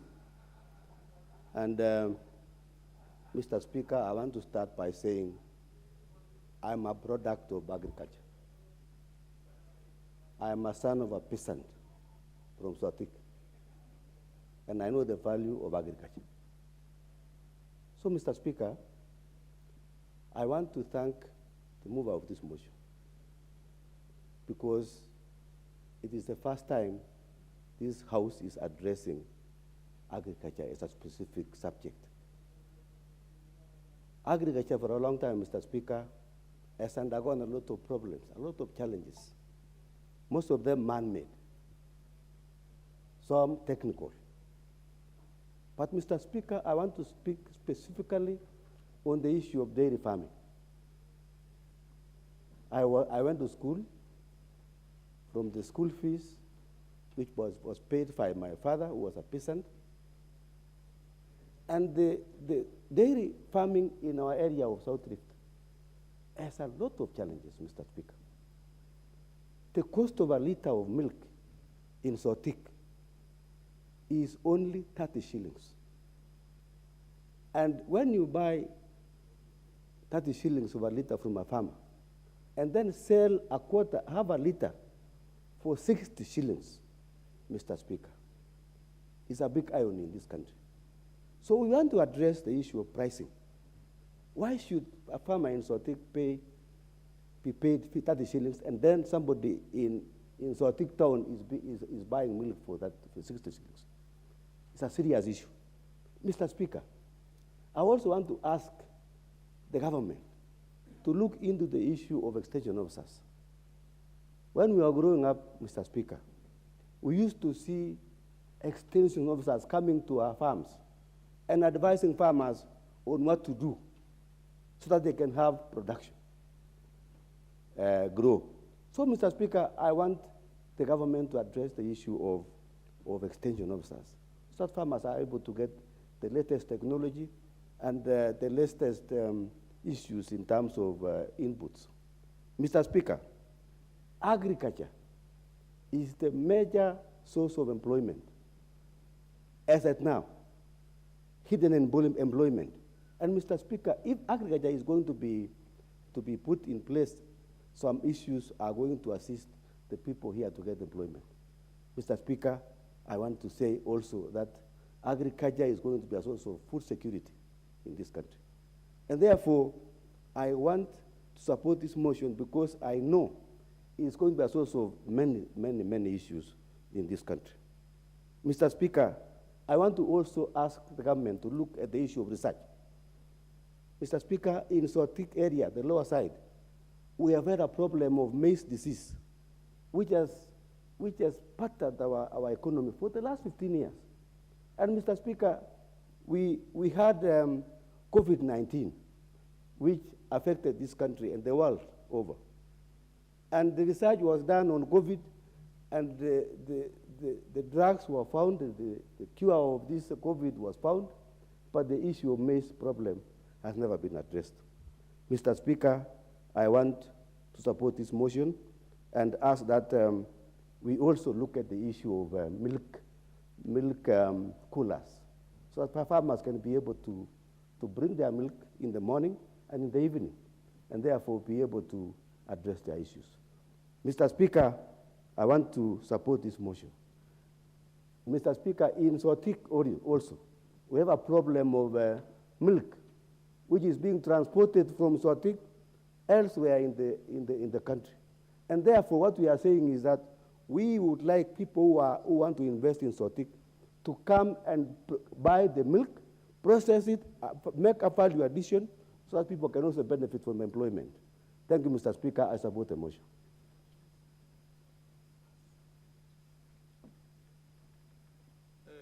I had given the MP for Igembe Central, followed by the MP for Funyula. Thank you, Mr. Speaker, for giving me this opportunity to address on this very important policy on session paper number 2 of 2021, touching on agricultural policy. Mr. Speaker, as many of the speakers have said earlier, agriculture is the main backbone of this country, contributing a very big percent in GDP, and it's a sector that should be given and supported and promoted to the highest level. Mr. Speaker, the main aim of this policy on agriculture is to increase production and at a low cost.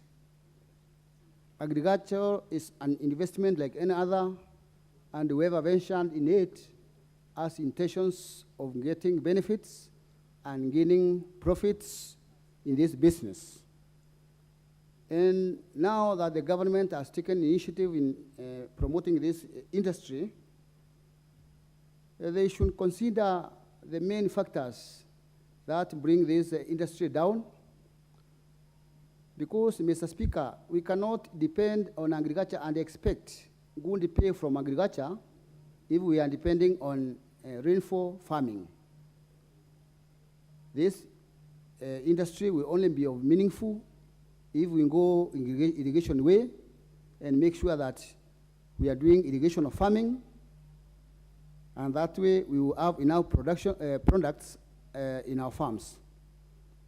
And we cannot have irrigation agriculture unless we have enough water. And Mr. Speaker, if you go around, you'll find major and most of these catchment areas where we used to get the water for agriculture have been grabbed and been encroached, and the amount of water available for agriculture is going down. Therefore, it's a challenge to the government to make sure that the catchment areas are protected, we have enough water for irrigation, so that we can have enough food from our farms. Also, Mr. Speaker, we have a challenge with our infrastructure. Most of the areas, like the area where I represent, the Igembe Central, we have more than 100,000 of acres where farming is very horrible, but taking the farm produce to the market is a challenge because there is no roads to the rural areas where the farms are. There is the major road known as the Corre Road. And the area that road links to can feed the whole of Meru County and Lower Eastern if there is a good road to the farms. So that also becomes a major challenge, Mr. Speaker. And I think and I believe if that area is second in terms of infrastructure, the production can go high and the farmers will be encouraged, because the government has a responsibility of making sure that our farmers are rewarded through their work. We also have a problem with the marketing.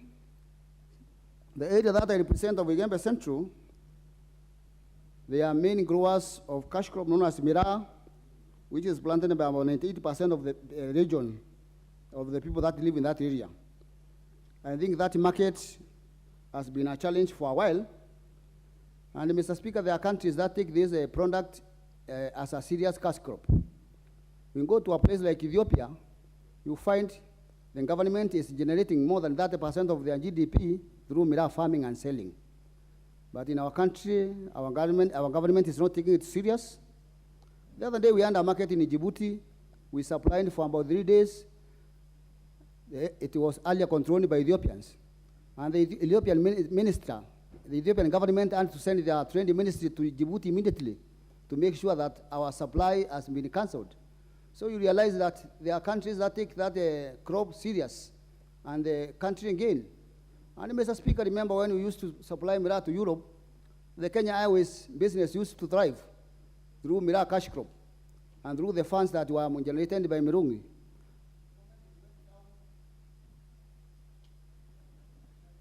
The MP for, oh, you've run out of your time. The MP for Funyula, followed by the MP for Runyenjes.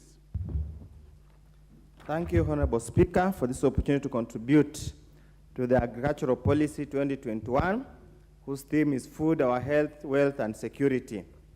Honorable Speaker, we have had a history of policies addressing various thematic areas in this country, and quite often we are obliged to undertake a review and develop a new policy in line with the changing environment.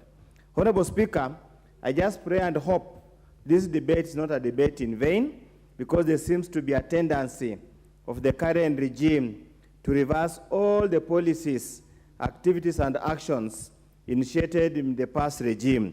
We just hope we'll not waste time today, discuss, and tomorrow all that has been contained in this booklet is thrashed and said to belong to some kind of dynasties that do not understand the issues at hand. Honorable Speaker, the policy for the very first time expands the definition of a cultural sector. Many times when you talk about a cultural sector, what used to come in mind with many people was farming, be it subsistence, be it commercial. That has been the idea. But now the expansion of the agricultural sector to include crop, livestock, and fisheries subsectors amalgamates the wide spectrum to enable it for focused attention. And this will allow many areas that practice different forms of economic activity related to land, water, and the environment to be put under one purview so that they can be dealt with comprehensively and effectively. Honorable Speaker, when you look at the policy, the key objective of the policy, or the mission of the policy, is to facilitate the transformation of agriculture in Kenya from subsistence production to viable commercial enterprises. Honorable Speaker, truth to be told, we are truly not the actual farmers. We are survivors who plant naturally food for our own consumption, which is hardly ever enough. Honorable Speaker, in a country where about 80% of the land masses is arsal, with erratic rainfall or no rainfall at all, the mission that the policy has said so itself is what we used to call in some movies, Mission Impossible. But it's always better to aim high and land as low as you can, but at least you have aimed high. Honorable Speaker, in this country, unless we move away from subsistence production, we are not going to solve the key objectives of this goal of providing the key core goals of transforming crop, livestock, and fishery production into commercial-oriented enterprises that ensure sustainable food and nutrition security. Honorable Speaker, we wait to see what the government will do. We wait to hear what the government will say. we wait to see how much resources the government will invest in the agricultural sector to meet the mission they have put for themselves here. Honorable Speaker, the policy enumerates the challenges that have besetted the agricultural sector probably since independence and since pre-colonial days. They are very many, but Honorable Speaker, one of the standout, I would just want to pick two, is the issue of low youth participation in agricultural development. Honorable Speaker, statistics do not lie, but if you read statistics, you'd find probably 90% of all those involved in agriculture are older people who probably might not be amenable to technology, might not be available to new ideas. So, Honorable Speaker, probably the overarching goal of this policy should to find ways of involving the youth into the agricultural sector. And to involve the youth in the agricultural sector, you need to ensure the agricultural sector is the highest paying and ensure it adopts modern technology, modern ICT, and the rest of the matter. Honorable Speaker, in my constituency, we have started a conversation, Kilimo Biashara, to ensure that it's not just about subsistence cultivation, where there's hardly enough to sell the commercial market, but to find ways and means of ensuring that we commercialize agriculture so that we can attract as many people as possible, minimize rural-urban migration, and increase per capita income. With those few remarks, Honorable Speaker, I support the policy and wish they implement as well. Thank you. The MP for Runyenjes, followed by the MP for Mosop. Thank you, Honorable Speaker, for the opportunity to contribute to the session paper number 2 of 2021, the National Agricultural Policy. And Mr. Speaker, I want to say that agriculture is the next big thing in our country today. And the next millionaires will come from agriculture. But Mr. Speaker, it is very ironical that there are people who have indulged themselves in farming, be it coffee or even tea, but are not getting what they should be getting from it. The reason is we have a lot of cartels who are in the sector of coffee, such that those who do the farming are left without money, while those who do the brokerage, the marketing, and the consumption end up getting all the money that would otherwise go to the farmer. This is a thing that the government of Kenya needs to look into, because it is demotivating for the farmer to do a lot of work, yet get so little, yet they are the ones who should get the most of the benefits that come to do with farming. Mr. Speaker, as we speak now, the tea industry does not pay as it used to pay in the past. With the inflation that we have today, what we are paid in the tea farming cannot even be equated to what we used to receive in like 10 years ago, because the cost of living is so high, yet tea is not paying as much as it should be paying. So there is the need for the government of Kenya to intervene so that we ensure that our farmers do not work in vain. It is demotivating, it is demoralizing that people wake up in the cold, work all day, yet they get so little from it. Mr. Speaker, the policy that we are talking about is talking about the African Free Trade Area. And what this means is that we have many opportunities that go beyond our country. But we will not get there, Mr. Speaker, if we continue relying on rain-fed agriculture. Like one member has said, is that we are used to doing subsistence farming, while we should move from now doing subsistence farming to commercial farming. But this cannot be done if we do not get ourselves involved in the irrigation farming. I wish to confirm to you, Mr. Speaker, that our people have very good lands, very good soils to do cultivation. But you see, the rains have become very unpredictable because of the climate change.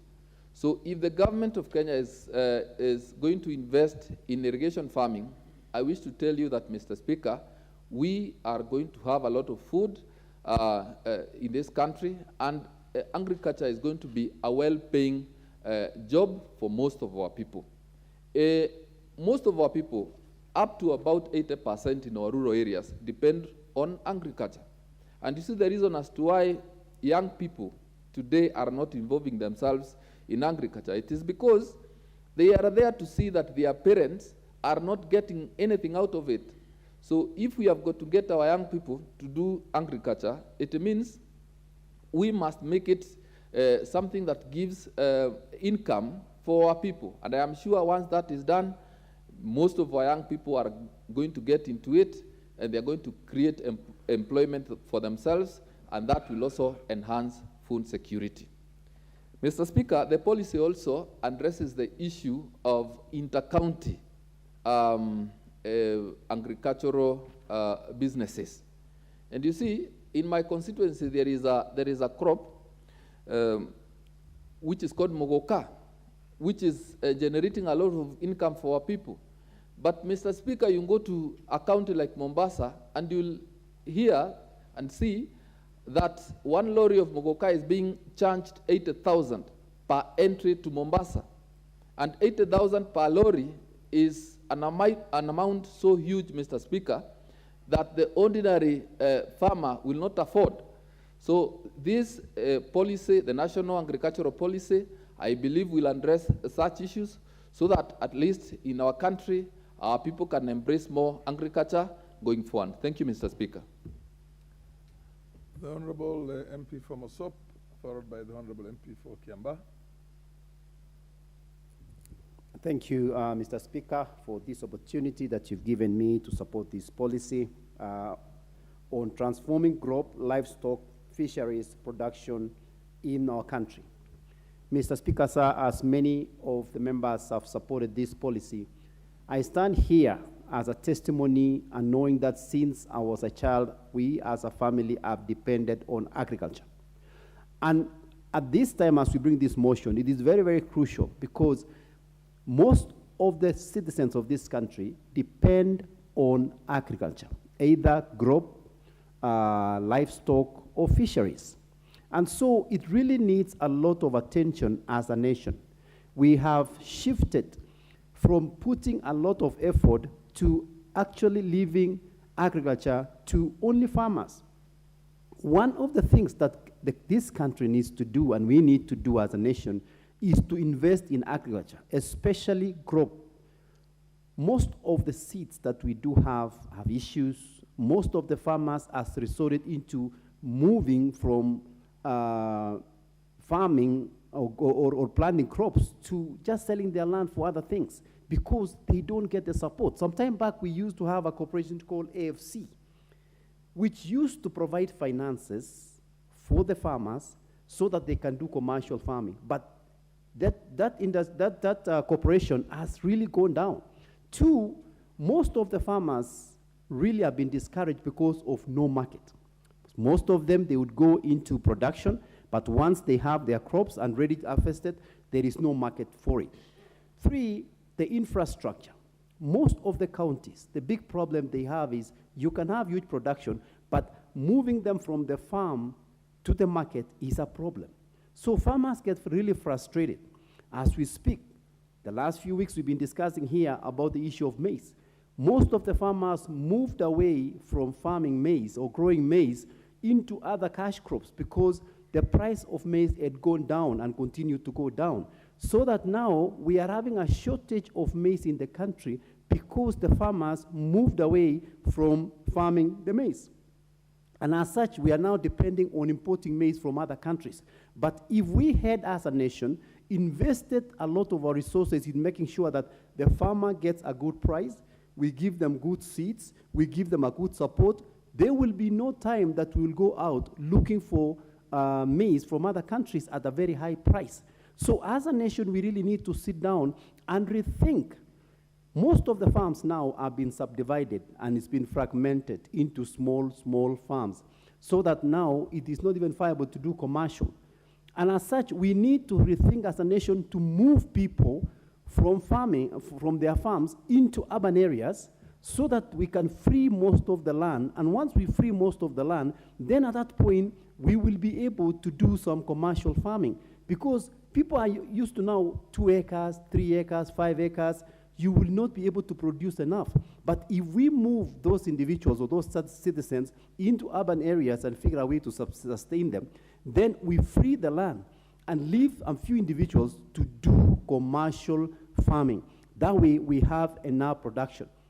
Because of the climate change, which continues to be a big problem and it continues to, to be an issue, we need to do irrigation. You look at nations like Egypt, nations like Israel. They've been able to do a lot of production because they did drip irrigation and all kinds of irrigation. They do a good job in feeding their citizens. There is no time that you hear these nations ran out of money or ran out of food to feed their country.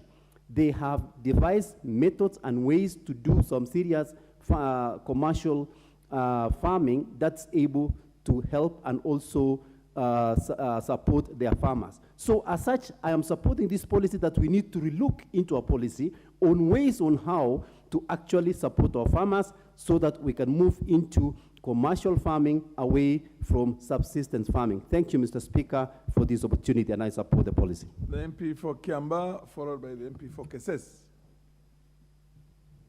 Thank you, Mr. Speaker, for giving me another opportunity to contribute on the matter of agriculture. Mr. Speaker, may I start by saying that I come from a county whereby we were known to be the basket of food for the Nairobians. Everybody who lived in Nairobi used to come and collect food from our county, that is Kiambu, and particularly in Kiamba constituency, Mr. Speaker. May I say that currently the status of the agriculture in our county and probably in my constituency is not a good status, because at the end of the day, we have been able, to divide and to subdivide the agricultural land that was meant to be the food, to produce food for our own people within our own constituencies and within the county. There have been an issue, and people have been trying, to subdivide lands because probably they cannot be able to produce, or whatever they are producing is not beneficial to their income, or it doesn't tally with whatever they are putting into their farms and whatever they are producing and how they are able to survive using the agriculture or the harvest that they have been getting from their farm.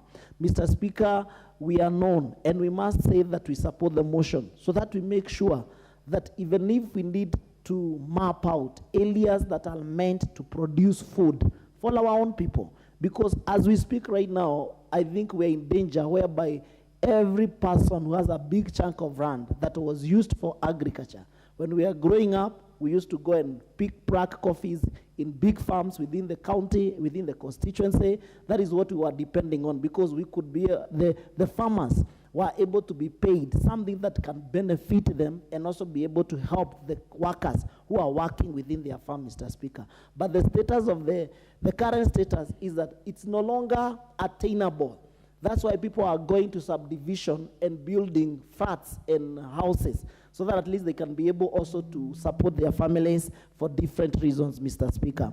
May I say that we really need to come up with this policy to support minimum guarantee returns, whereby even the farmers who are doing zero grazing in 100 by 100 area of an acreage, that they are able to produce, and whatever they are producing is something that they can be able to feed their family first, and then after feeding their family, they can be able even to sell to the neighbors and extend probably even to the other counties and even sell internationally, Mr. Speaker. We must support minimum guarantee returns. That when you're putting that cow, when you're putting your seed on the ground, what is the expectations, what is expected of the government to support that person who have a small land, who is producing small, who is able to market and also to use it to market the small product that they are raising, they are producing. It is harnessed together.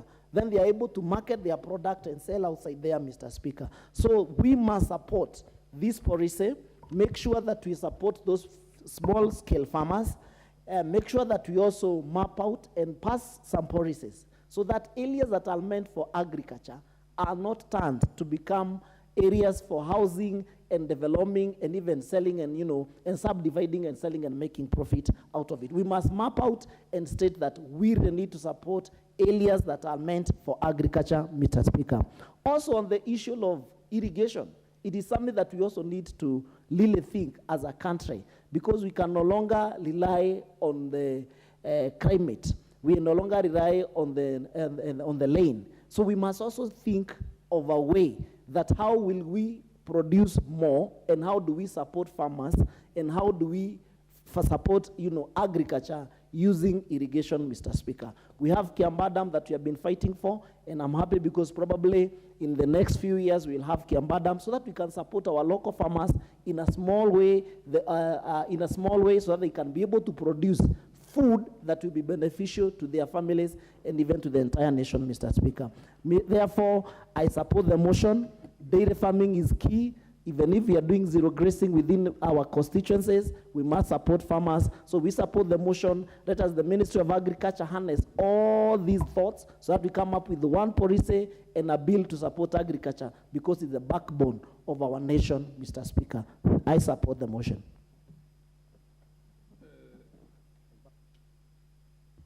The MP for Kasese. MP for Kasese, yeah. Proceed. Thank you so much, Mr. Speaker, sir. I rise at these late evening hours to support a very crucial motion on the development of an agricultural policy. And I want to say I'm grateful that I'm coming in to this leadership at the time that Kenya is rising again. The agricultural policy, Mr. Speaker, sir, is a policy that is long overdue. Why am I saying this? Kenya, at this point, need to be divined well. The position of Kenya should be known.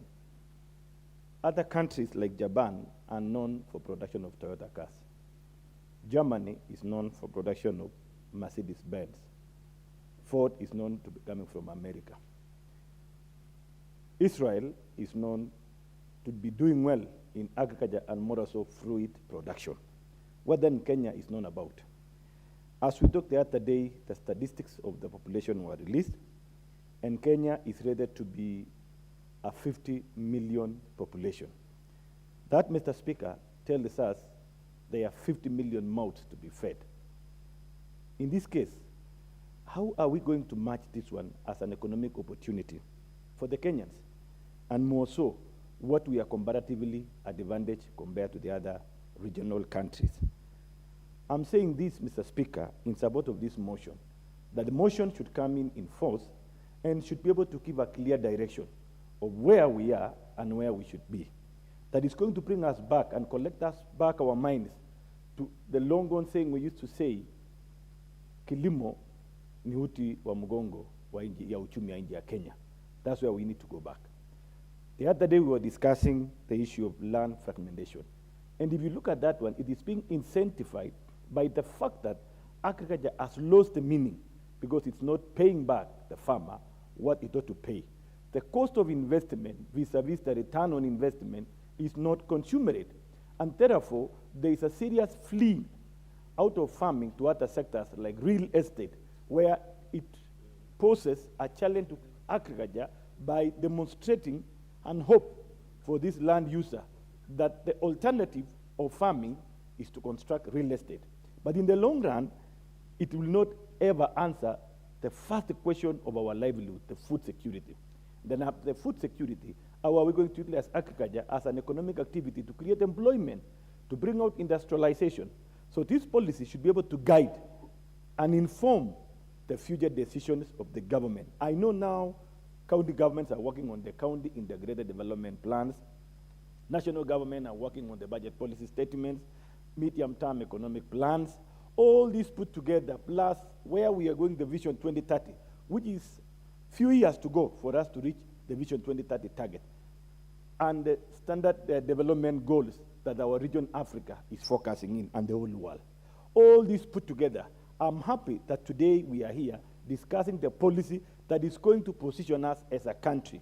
And in this case, we need to look at this policy and expand it well to define the responsibility of all the actors in the sector. When we talk of agriculture, as my colleague has said, we are looking at farming.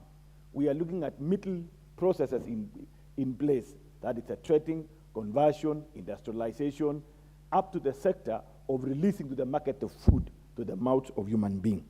All this put together, Mr. Speaker, I stand to support this motion and call upon his policy to be able to give and divine a responsibility to all the actors, one say the county government, the national government, the research centers, because the challenge farmers are going through now is the quality seeds. There is no proper research that is going to give us quality seeds that are disease resistant, that are going to yield maximum, even the seed to our animal husbandry, the AI, that is going to ensure maximum production compared to the feed that our animals are being given. So, Mr. Speaker, I rise to support this motion and call upon the policy implementers after this house. It should not stop here now, but we need to put it seriously, focus on our resource allocation, our resource planning, put more energy on agriculture, because this one is going to support our economy. This one is going to create employment. This one is going to bring up our youth that are vulnerable in this time and era.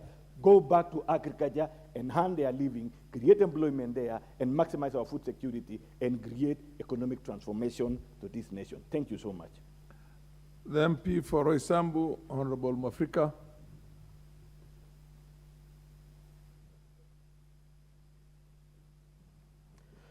Thank you, Mr. Speaker, for the opportunity. Mr. Speaker, I rise to support this policy. And before I support Mr. Speaker, when I look around here in this house, for those who are left here, Mr. Speaker, you bear me witness that if we can make an observation or we turn back, how the Minister of Agriculture used to support farmers in 70s and 80s, it was wonderful. I want to say that the Minister of Agriculture has failed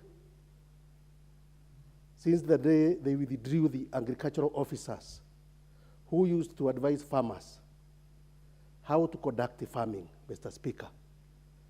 If you can remember, Mr. Speaker, we used to have agricultural officers who used to go around engaging farmers, advising farmers, and telling farmers which is the best crop for which area.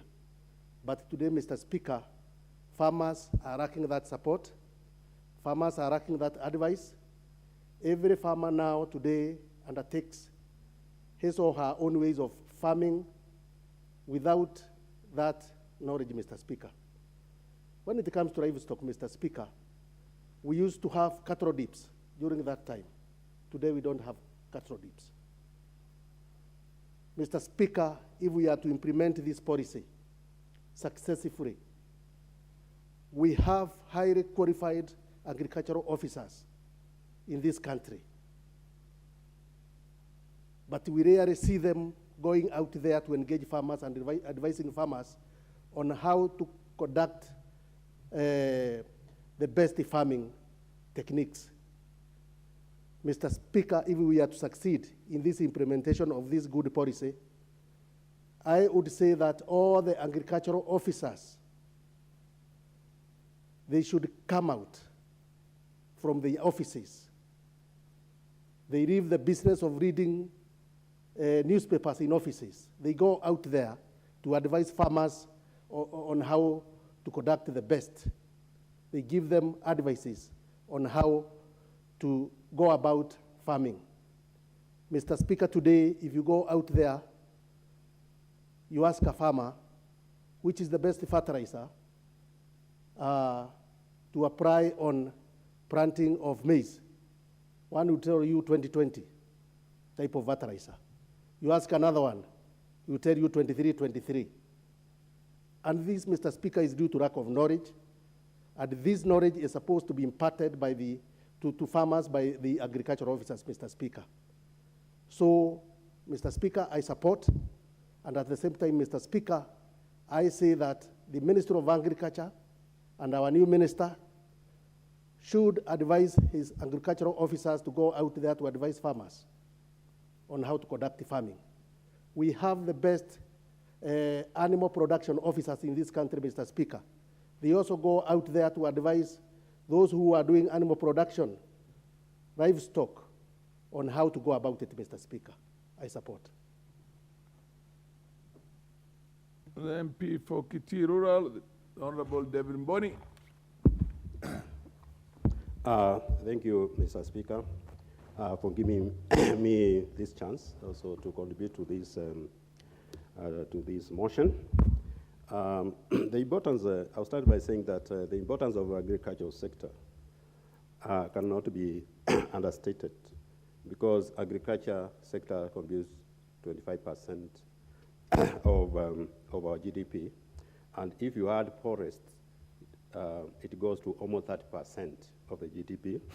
It employs 80% of total employment of this country, and you know, when people are employed, they also earn income and reduce poverty, which is very common among our communities. To bring in foreign exchange, and you know, tea is the highest foreign exchange earner in the country. It also provides inputs to our agricultural farms, factories. You know, most of our industries use agricultural inputs. The Speaker, since independence from 1955, there have been different policies and plans and strategies to develop agriculture in this country, because agriculture, as you know, it also provides food to us. But agriculture sector continues to face many challenges, and this policy tries to address these challenges. Some of the challenges are highly erratic and unpredictable rainfall, especially in ASO counties where, Mr. Speaker, me and you come from. Reduction of agricultural land because of the subdivisions, and as previous speaker have said, within urban areas, most of the agricultural land have been subdivided, and they are being used for putting up low buildings, high building as settlements. It also faces low agricultural production because of the kind of inputs you are using. Most time you are getting very poor seeds, and the sector is also facing poor marketing and value addition. The sector has also faced poor governance in farmers' organizations and cooperatives, and this policy is trying to address that. Mr. Speaker, I remember a long time ago, we used to have extension officers, and I'll say, to me, it's unfortunate. Part of this sector has been given to the counties. And a long time ago, we used to have extension officers, agricultural officers, which used to advise our farmers on the kind of crops to be planted, kind of seeds which they should use. But if you go to the rural areas, these kind of services are no longer there. I'm a farmer, but I rarely see any extension officer coming to advise me on what to plant. And by the way, when you call them, I think you have to pay them. So some of these services, I think they need to be brought in. Mr. Speaker, and I like what the government is trying to do. Subsidizing production, because if you subsidize production, then you are creating employment. If you subsidize consumption, then you are reducing employment in this country. But some of these subsidies, like what we are seeing now, the fertilizer price is going down. You know, these subsidies only goes to where tea, coffee, sugar, maize are grown. I'm just wondering, when farmers from areas in us or these counties, like me and you, are going to get subsidies. These droughts have brought a lot of misery to livestock farmers in this country. People have lost their cows, they have lost their livelihood, but the government is not coming to their aid. I don't know the policy where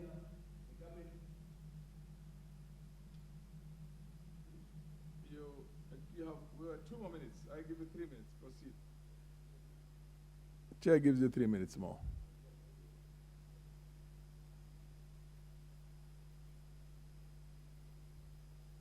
Allow him to have the mic.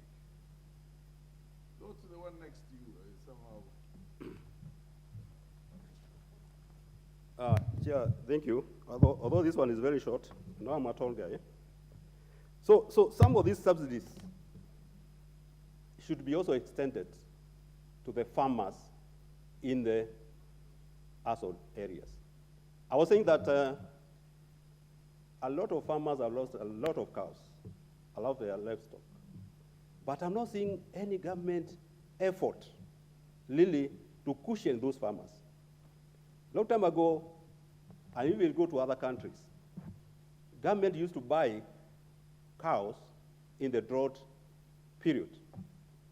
And they keep the first money for the farmers. So when the rain comes, the farmers can go back and restock.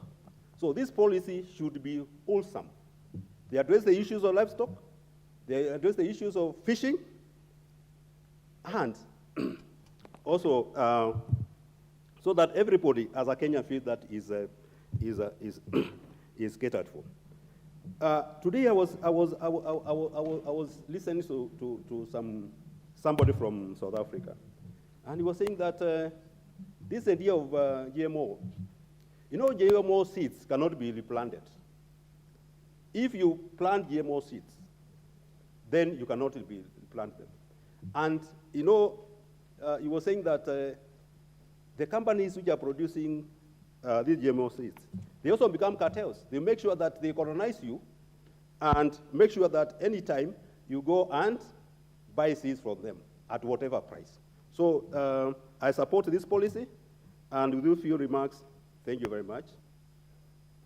I think the mover will have to reply.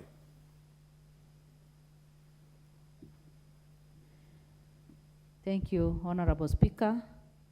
As I reply to this very important debate that has taken place on this policy paper, I wish to thank all the members for their remarks, which will go a long way in enriching the implementation of this agricultural policy sessional paper number 2 of 2021. Honorable Speaker, from the members' contribution, we have realized that as a country, we have lost a lot in terms of investing in agriculture, and many of our farmers have lost hope. But through this paper, through this policy, the hope of our people will be revived. And we have also realized that, for sure, agriculture is the backbone of our economy. And this policy needs to be implemented as soon as we can, and we also need to give it a lot of attention. Mr. Speaker, as members who are contributing, the following are some of the things that they have highlighted. Once implemented, Kenya or our country will have adequate income, and that will have direct input on our GDP, which will be improved a lot. We will also be able to provide sufficient food at a very reasonable price. That means that Kenyans will be able to afford buying food and sustaining their families. We've also realized that by doing this, we will be able to take care of the unemployed people, and especially youth. So we'll be able to create a lot of jobs, and people will be able to earn a living. Again, another important thing that we have noted from the members sharing is that there is need of proper coordination between the national and the county government. Because as of now, yes, agriculture is devolved, but a lot needs to be done, and proper coordination between the two governments. And again, in the past many years, farmers or agricultural practice has not received a lot of support from the government. And so members have said that we need to invest so that farmers can be able to do farming, and also we give attention to the small scale farmers or growers, and the idea of bottom-up to be given attention. Mr. Speaker, the country or any government that cannot feed its citizen is not free. And by doing this policy, we'll be able to reduce poverty, as I've already said, and we will have a healthy society. There is need for us to cut on the importation of anything, and especially food, and by doing this, we'll be able to take care of that. As we give attention to crop production, members feel that equal attention should be given to livestock production and also fishing. There is need for us as a country to make some deliberate move so that we invest in irrigation. Now that because of climate change, we cannot anymore depend on rains, and so there is need for our country to invest in irrigation farming that will improve our food production. Mr. Speaker, with those few remarks, I beg to reply and request that pursuant to Standing Order 53.3, you defer the putting of the question to the following day. I thank you, Honorable Speaker. Thank you.